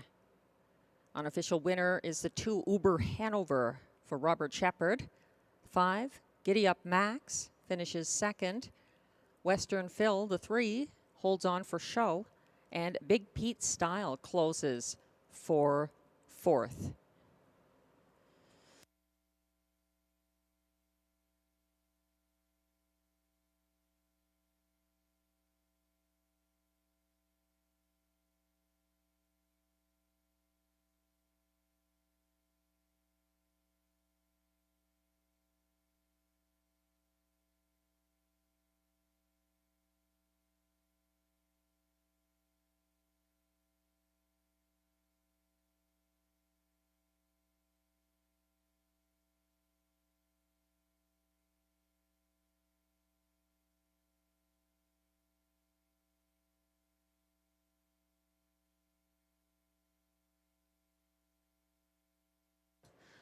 Coming back to the Rideau Carleton Winners Circle is the unofficial winner of race 9. That's the 2 Uber Hanover. He's a 9-year-old brown gelding by Dragon again out of Up Front Rose. Bred by Hanover Shoe Farms. Owned by Nicole Corbin of Trois-Rivières, Quebec. Trained by Yves Corbin. And catch driven to victory by Robert Shepard in 1:56 and 1. Congratulations to Uber Hanover and his connections. That's his first win in 3 starts this year.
Race 9 results are now official and prices are posted. The 2 Uber Hanover returns $5.70 to win.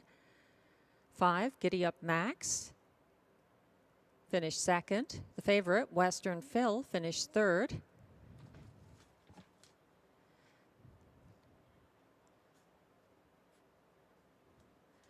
$0.20 Pick 4 returns $515.01. That 2-5 Exactor, a generous $37.40.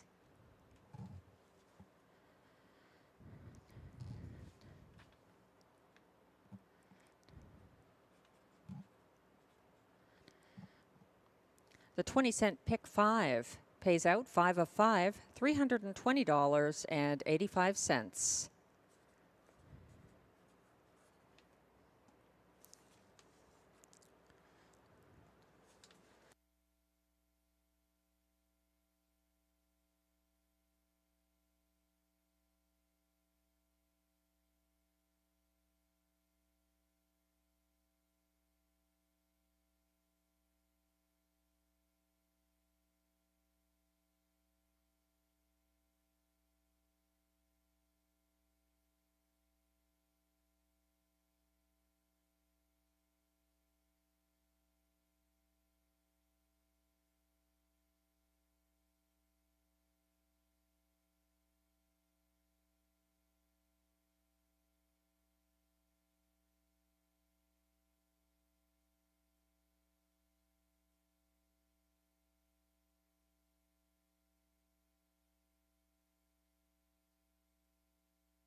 And the race 9 rundown is now posted on your screens. The 1, State News, finished 7th. The 2, Uber Hanover, your race winner. The 3, Western Phil, was 3rd. The 4, Beyond the Moon, was 9th. The 5, Giddy Up Max, was 2nd. The 6, Bet Till Dawn, was 8th. The 7, Ice Needs Whiskey, finished 6th. The 8, Late Night Dealer, was 5th. And the 9, Big Pete Style, closed for 4th. From the top down, your program should read 713-928-654. The fractions were 27 and 4, 56 and 3, 125 and 3, 156 and 1, the winning time for Uber Hanover.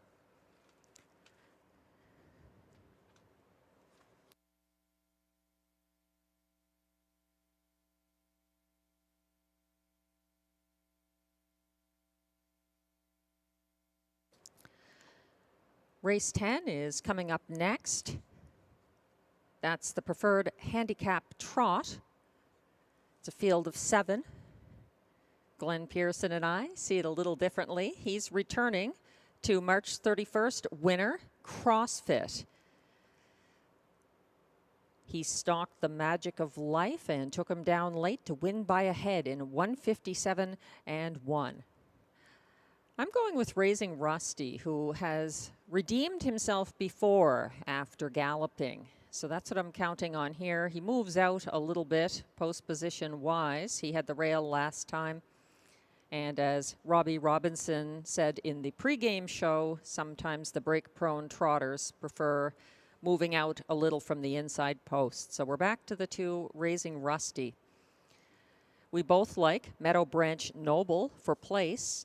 Meadow Branch Noble is moving up in class, but he made an amazing debut here on March 24th. He won over a game, The Magic of Life, in 157 and 2. Very strong debut on the class drop from Woodbine Mohawk Park.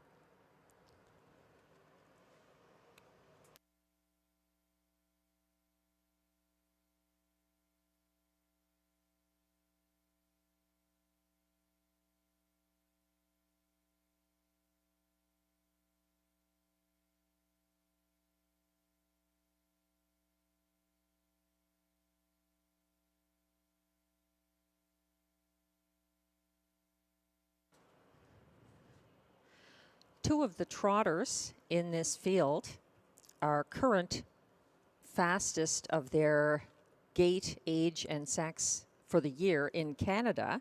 CrossFit is the fastest age trotting gelding so far, courtesy of his March 31st win in 157 and 1 here.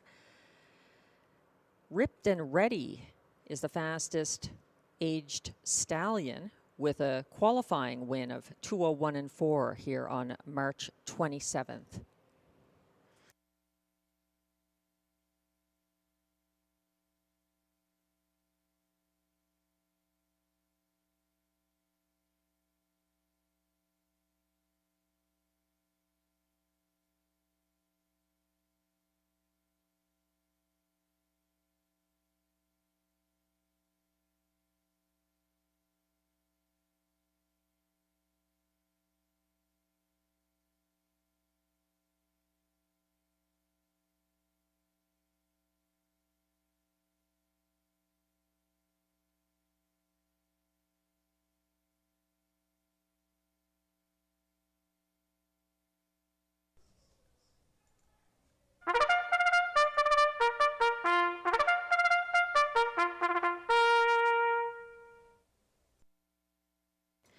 Race 10 trotters are coming out for the post parade. It's a purse of $10,000 for the preferred handicap. Non-winners of $4,000 in their last 5 draw inside.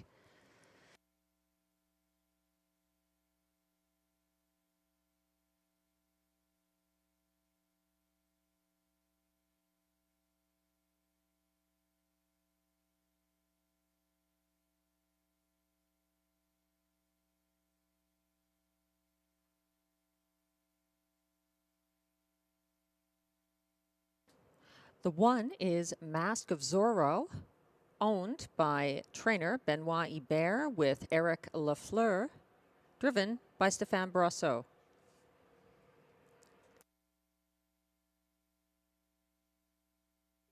The 2 is Raising Rusty, owned by a numbered Quebec corporation, trained and driven by Stéphane Pouliot.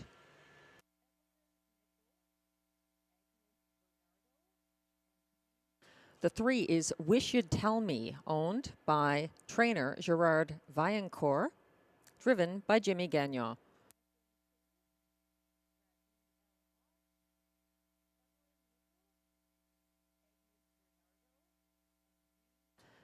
The 4 is I'm a Stand-Up Guy, owned by Jamie Copley with Kimberly Eaton and Darren Tingley, trained by Mandy Archer, driven by Ryan Guy.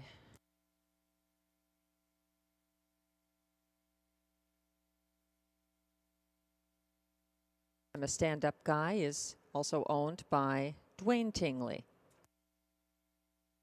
Here comes the 5, CrossFit, the current even money favorite, owned by Gordon McDonald with Christopher Boland, trained by Vic Putty, driven by Pascal Berube.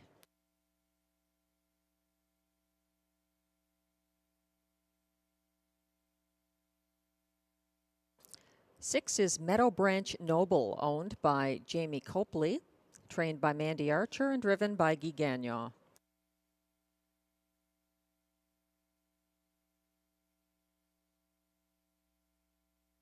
And the 7 is Ripped and Ready, owned by Dr. Ruth Irving, trained by Terry Vanden Plas, driven by Robert Shepard. And that's your field for the preferred handicap trot.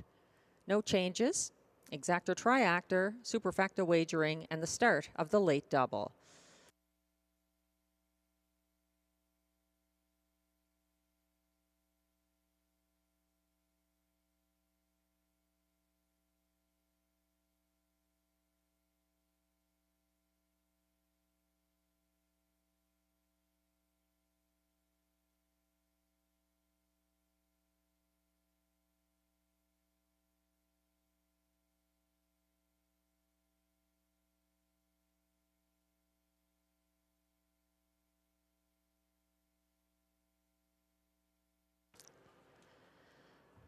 CrossFit, now on your screen, is the current favorite.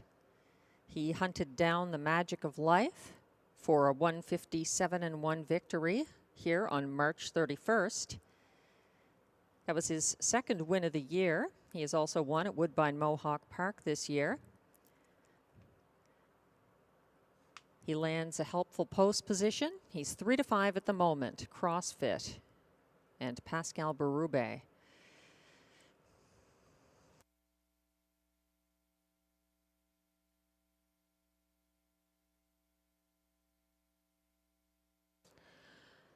Some other good options in this field include the 6, Meadow Branch Noble. He's up in class to the preferred handicap, but with good reason. He circled the Mask of Zorro to take command in a qualifier here on March 24th, and then he held off first over the Magic of Life on the final turn and was a going away victory as 1-9 favorite in his first start here at Rideau Carleton. That's a 6, Meadow Branch Noble, currently 3-1. I also like the 2, Raising Rusty, although he has to redeem himself after a break behind the gate on Sunday. This is a second start Lasix, and he has come back with 3 2023 Rideau Preferred Handicap wins for Stéphane Pouliot right after races, 2 of them with multiple breaks at the same level, so it's possible. He's 9-2 at the moment, the 2, Raising Rusty. This is the start of the late double and your second last chance to wager tonight. Thanks to those of you joining us online, wagering from California and across North America. The preferred trotters are going behind the gate shortly for race 10.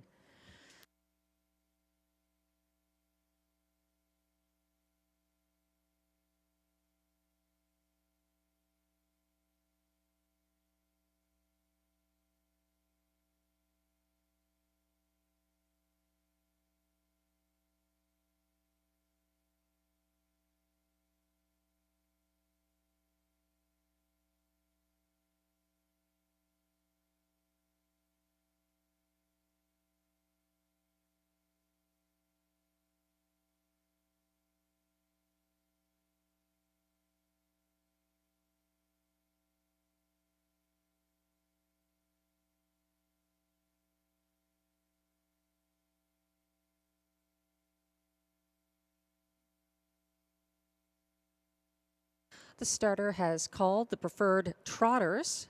They are the 1, Mask of Zorro, Stéphane Brosseau. The 2, Raising Rusty, Stéphane Pouliot. The 3, Wish You'd Tell Me, Jimmy Gagnon. The 4, I'm a Stand-Up Guy, Ryan Guy. The 5, CrossFit, Pascal Berube. The 6, Meadow Branch Noble, Guy Gagnon. And the 7, Ripped and Ready for Robert Shepard.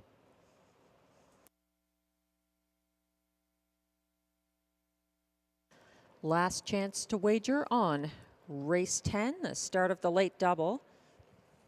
On a gallop and not catching up with the others is I'm a Stand-Up Guy. Raising Rusty, also taking his time, getting in line. The 4 is many lengths behind the others. That's I'm a Stand-Up Guy. And Raising Rusty is timing the gate here. All but the 4 are ready for the start, and they're off. Mask of Zorro leaving well inside, and a big move on the outside. That is Meadow Branch Noble going to the lead where he likes it.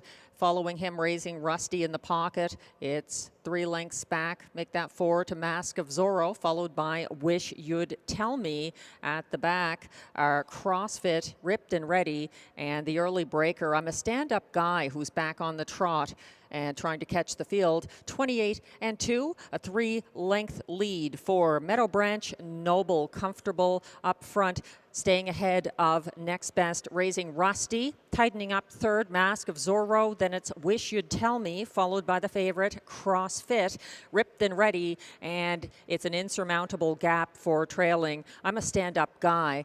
They're going around the second turn, headed to the halfway point, and Meadow Branch Noble, comfortable so far, reaching that point in 59 flat. He's stalked by Raising Rusty, looking good from the pocket. Then it's about 4 lengths back to Mask of Zorro on his outside. Here comes a move from the favorite. It's CrossFit, who's trying to get involved, but the front end looking quite good here. Meadow Branch Noble holding off Raising Rusty so far, but it looks like Pouliot's going to ask him soon.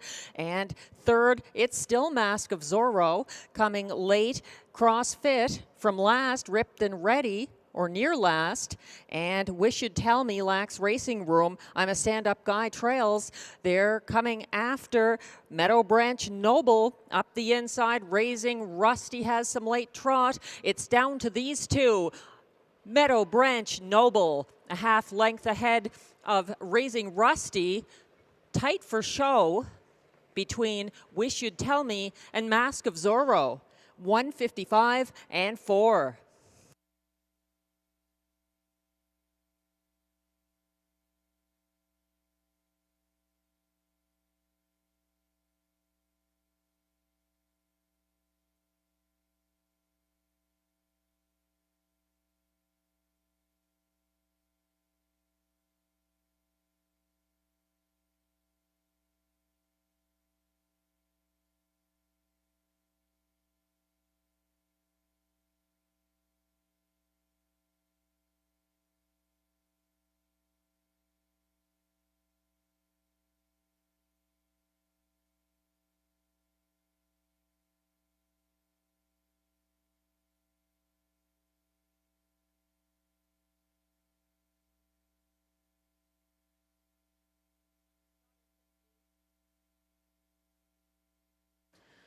There's an inquiry on the 4, I'm a Stand-Up Guy, pertaining to the start.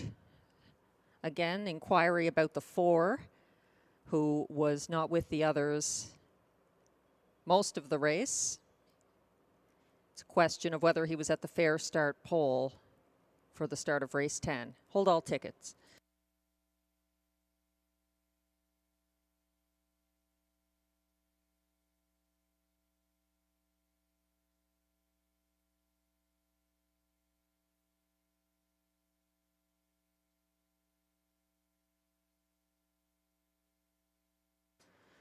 Unofficial results are now posted. The 6, Meadow Branch Noble, the unofficial winner for Guy Gagnon. The 2, Raising Rusty, second. The 1, Mask of Zorro, third. And the 3, Wish You'd Tell Me, fourth.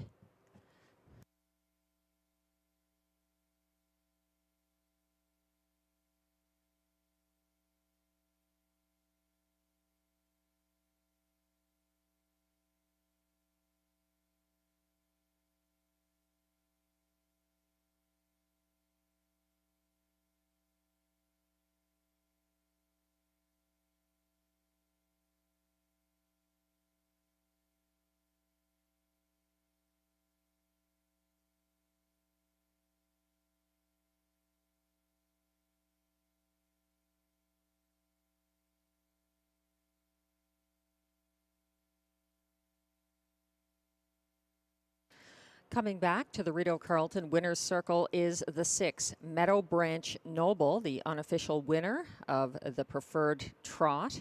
Meadow Branch Noble is a 7-year-old bay gelding by Explosive Matter out of When Mars Memo. Bred by Hans Engren of Abbottstown, PA. Owned by Jamie Copley of Kenmore, Ontario. Trained by Mandy Archer. Driven to victory by Guy Gagnon. 1:55 and 4 is his fastest of 2 wins from 9 starts this season. He's undefeated at his home, Rideau Carleton Raceway, Meadow Branch Noble. The inquiry is still ongoing regarding the start of the 4, I'm a Stand-Up Guy, who was on a break behind the gate. Judges are examining whether he was at the fair start pole.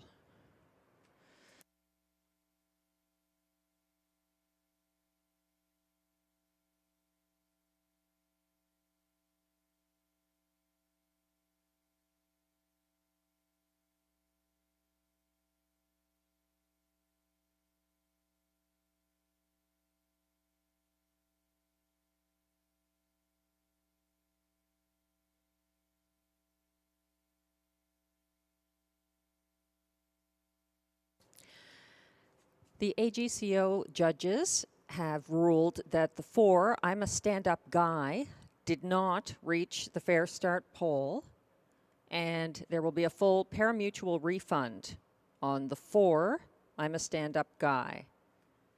Full parimutuel refund on the 4 in race 10.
Race 10 results are now official. 6, Meadow Branch Noble, a 6-5 winner for Guy Gagnon, returning $4.50 to win. The $2 exactor, 6-2, returns $25.90 with Raising Rusty second. The $1 try, 6-2-1 combination, pays $97.15 with 50-1 Mask of Zorro getting up for a show.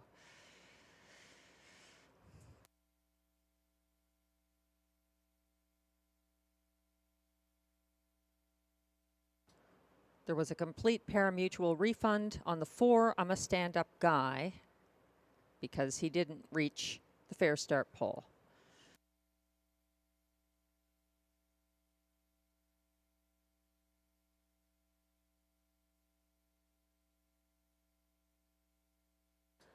Footage is now on your screens showing I'm a Stand-Up Guy far behind the others after an early miscue and not reaching the fair start pole in race 10.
The race 10 rundown is now posted. The 1, Mask of Zorro, third. The 2, Raising Rusty, second.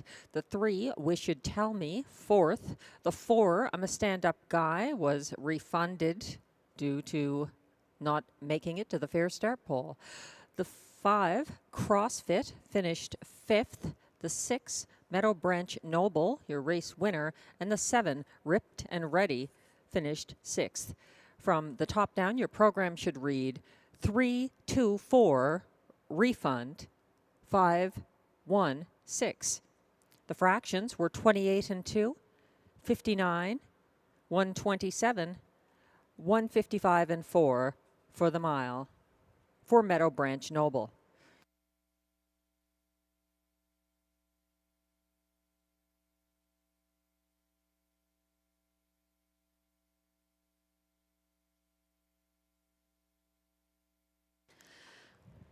Race 11 is next. Exactor, Triactor, and High Five Wagering.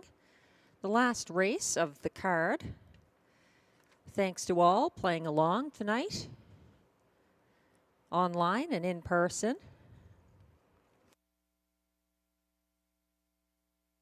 It's a field of 8 pacers, no changes.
It's been a perfect night for live harness racing in the nation's capital, and we'll be back on April 14th. And take note that the week of the 21st of April, we add Thursday afternoons back to the racing schedule here at Rideau Carleton Raceway.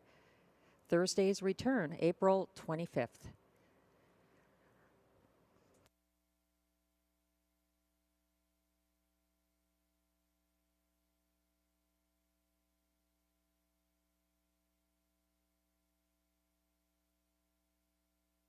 Some other noteworthy events coming up this year. May 19th is Homecoming, Celebrate Our Racing Heritage Day.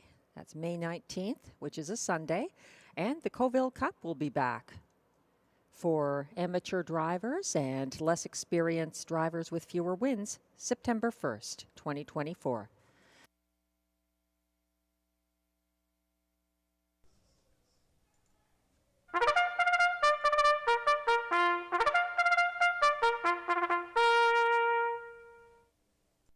Race 11, that is, Pacers are coming out.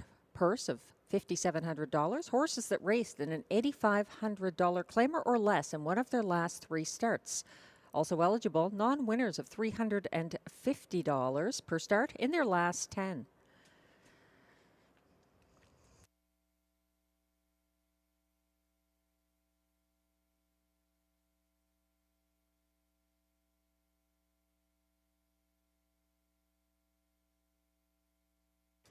The 1 is John Snow, owned by Rachel Burns, trained by Mike Armstrong, driven by Ryan Guy.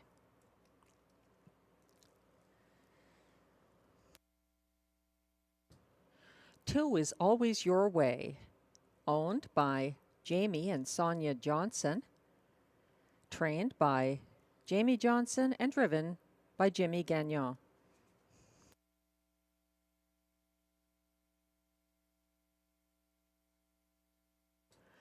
Current 6-5 favorite is the 3, Sunny Bow, owned by a numbered Quebec corporation, trained and driven by Stéphane Pouliot.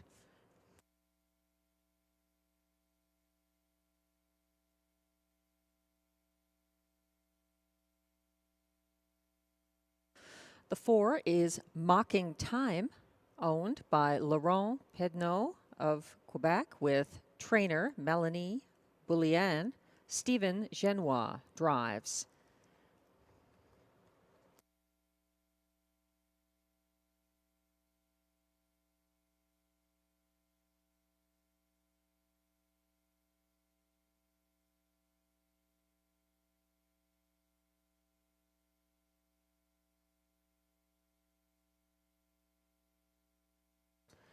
Five is Wrangler Cash, owned and trained by Alain Martin, Stéphane Brosseau in the sulky.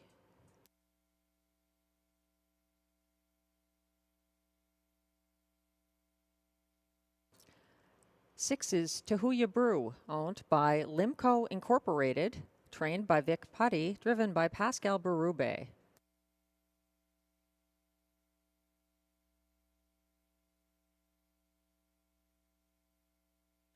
Seven is De Chairman, owned by Sean Vino, trained by Emily Vino, and driven by Guy Gagnon.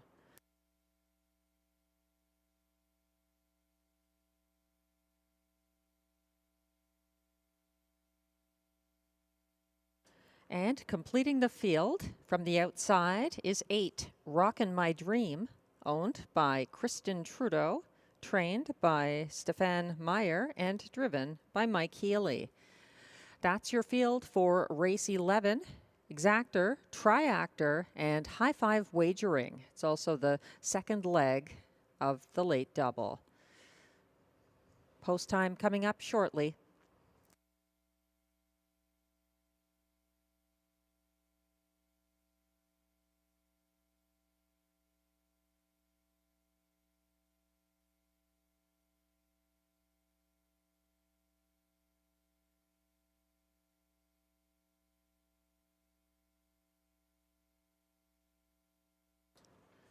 Many possibilities in race 11, but the 6-5 favorite right now is my second choice, and Glenn Pearson liked him on top. It's the 3, Sunny Bow. He gets post relief. He had a tiring trip chasing the parked out cover of EL Wild Sport last start. He's a front end loving, up in class pacer. He's never missed a Rideau Superfecta and has 3 wins since his winning debut for Stéphane Pouliot back here last July 9th. Sunny Bow, a deserving favorite.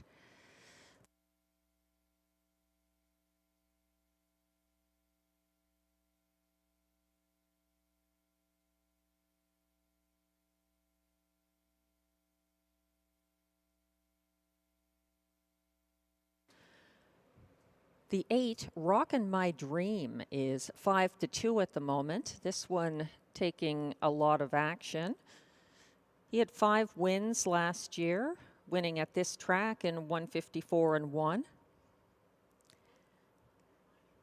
Mike Healy stays loyal. He cut the mile for a good part of it last Sunday and was edged out late, but he wasn't far off the winner, Rock and Roll Nation. It was a wild finish, and he could be there tonight.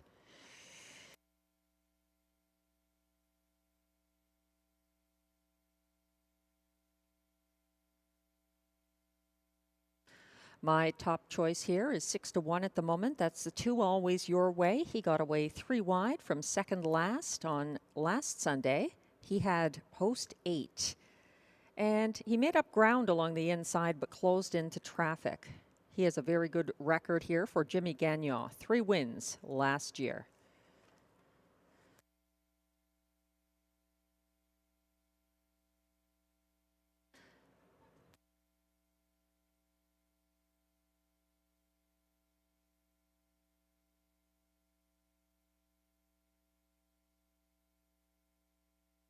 The starter has called the Pacers for race 11, the last of the night. They're the 1, John Snow, Ryan Guy. The 2, Always Your Way, Jimmy Gagnon. 3, Sunny Bow, Stéphane Pouliot.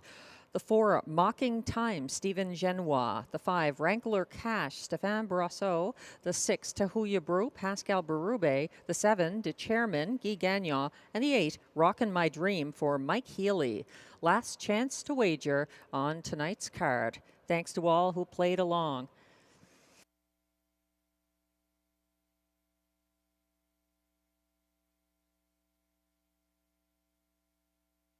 They're getting in position on the turn, hanging back Wrangler Cash and Sunny Bow at the moment. And they're in position. And there they go. It's a good start for everyone. And pushing through the middle, that's Sunny Bow getting on the front where he likes it, but not without say from Always Your Way. Early fight turns into pocket position for Always Your Way, who parks out De Chairman in third. They're followed in fourth by John Snow. Then it's back to Mocking Time in the early going. Sunny Bow has opened up by 4, 27-4 opening panel for the favorite, who dropped to 1-2. Always Your Way, following about 4 lengths back in second. Then it's De Chairman along the cones third. He's got John Snow back in fourth, then Mocking Time fifth. Coming first over is Rockin' My Dream. Going around that second turn, though, Sunny Bow is just winging it on the front end, going to the half and reaching it all alone in 57 flat. Always Your Way is next closest, followed by De Chairman, who now lacks racing room because on the outside, that's Rockin' My Dream, who is coming along, and up the challenge, Always Your Way. Sunny Bow still looking strong, but they're eating into his lead. Sunny Bow could feel threatened now, because here comes Rockin' My Dream. First over into second, fighting back on the inside, Always Your Way. And also a move coming from the chairman. Behind them in fifth, John Snow. They're turning for home. Sonny Bow trying to bottom out this field. Sonny Bow gets urging from Stéphane Pouliot. Coming to him late, Always Your Way up for place. Looks like the chairman and John Snow decide show and fourth. Sonny Bow, a winning favorite in 155-1.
Unofficial results are now posted for race 11.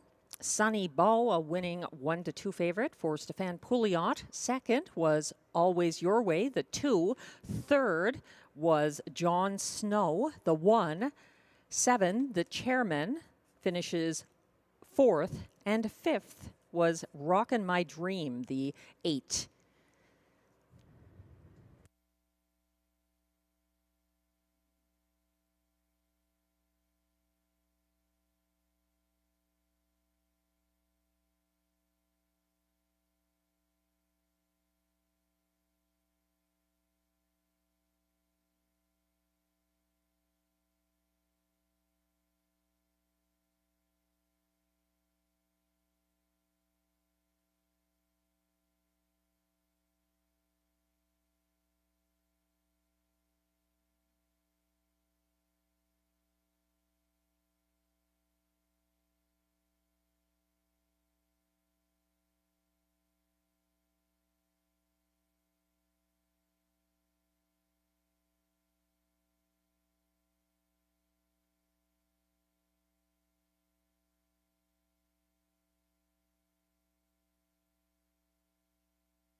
Now walking towards the Rideau Carleton winner's circle is the winner of race 11, the 3, Sonny Bow.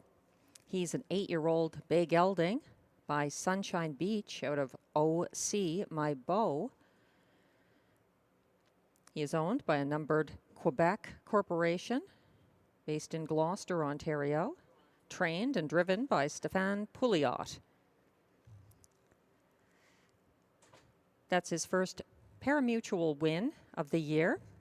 Sonny Bow paces to victory in 155-1. Congratulations to Sonny Bow and his connections.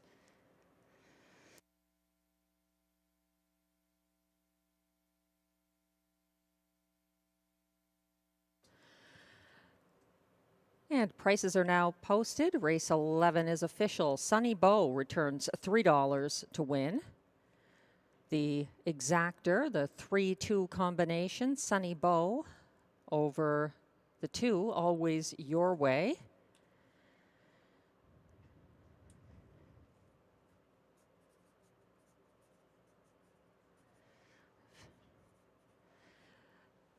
That exactor returns just $6.70. popular selections there. The 20-cent, or I should say the $1 pick 4 of 4 returns $118.25.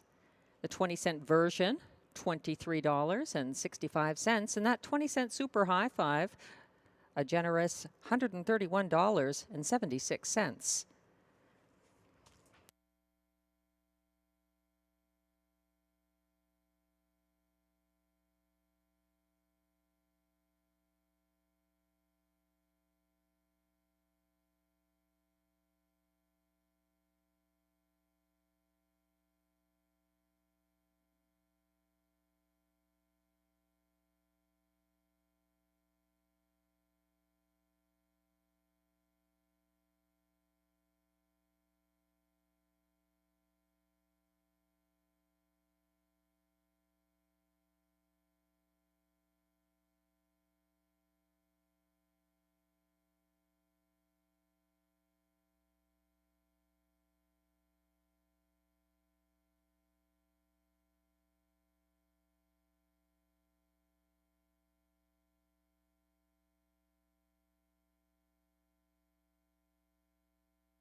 The race 11 rundown is now posted. The 1, John Snow, finished 3rd. The 2, Always Your Way, was 2nd. The 3, Sunny Bow, your race winner.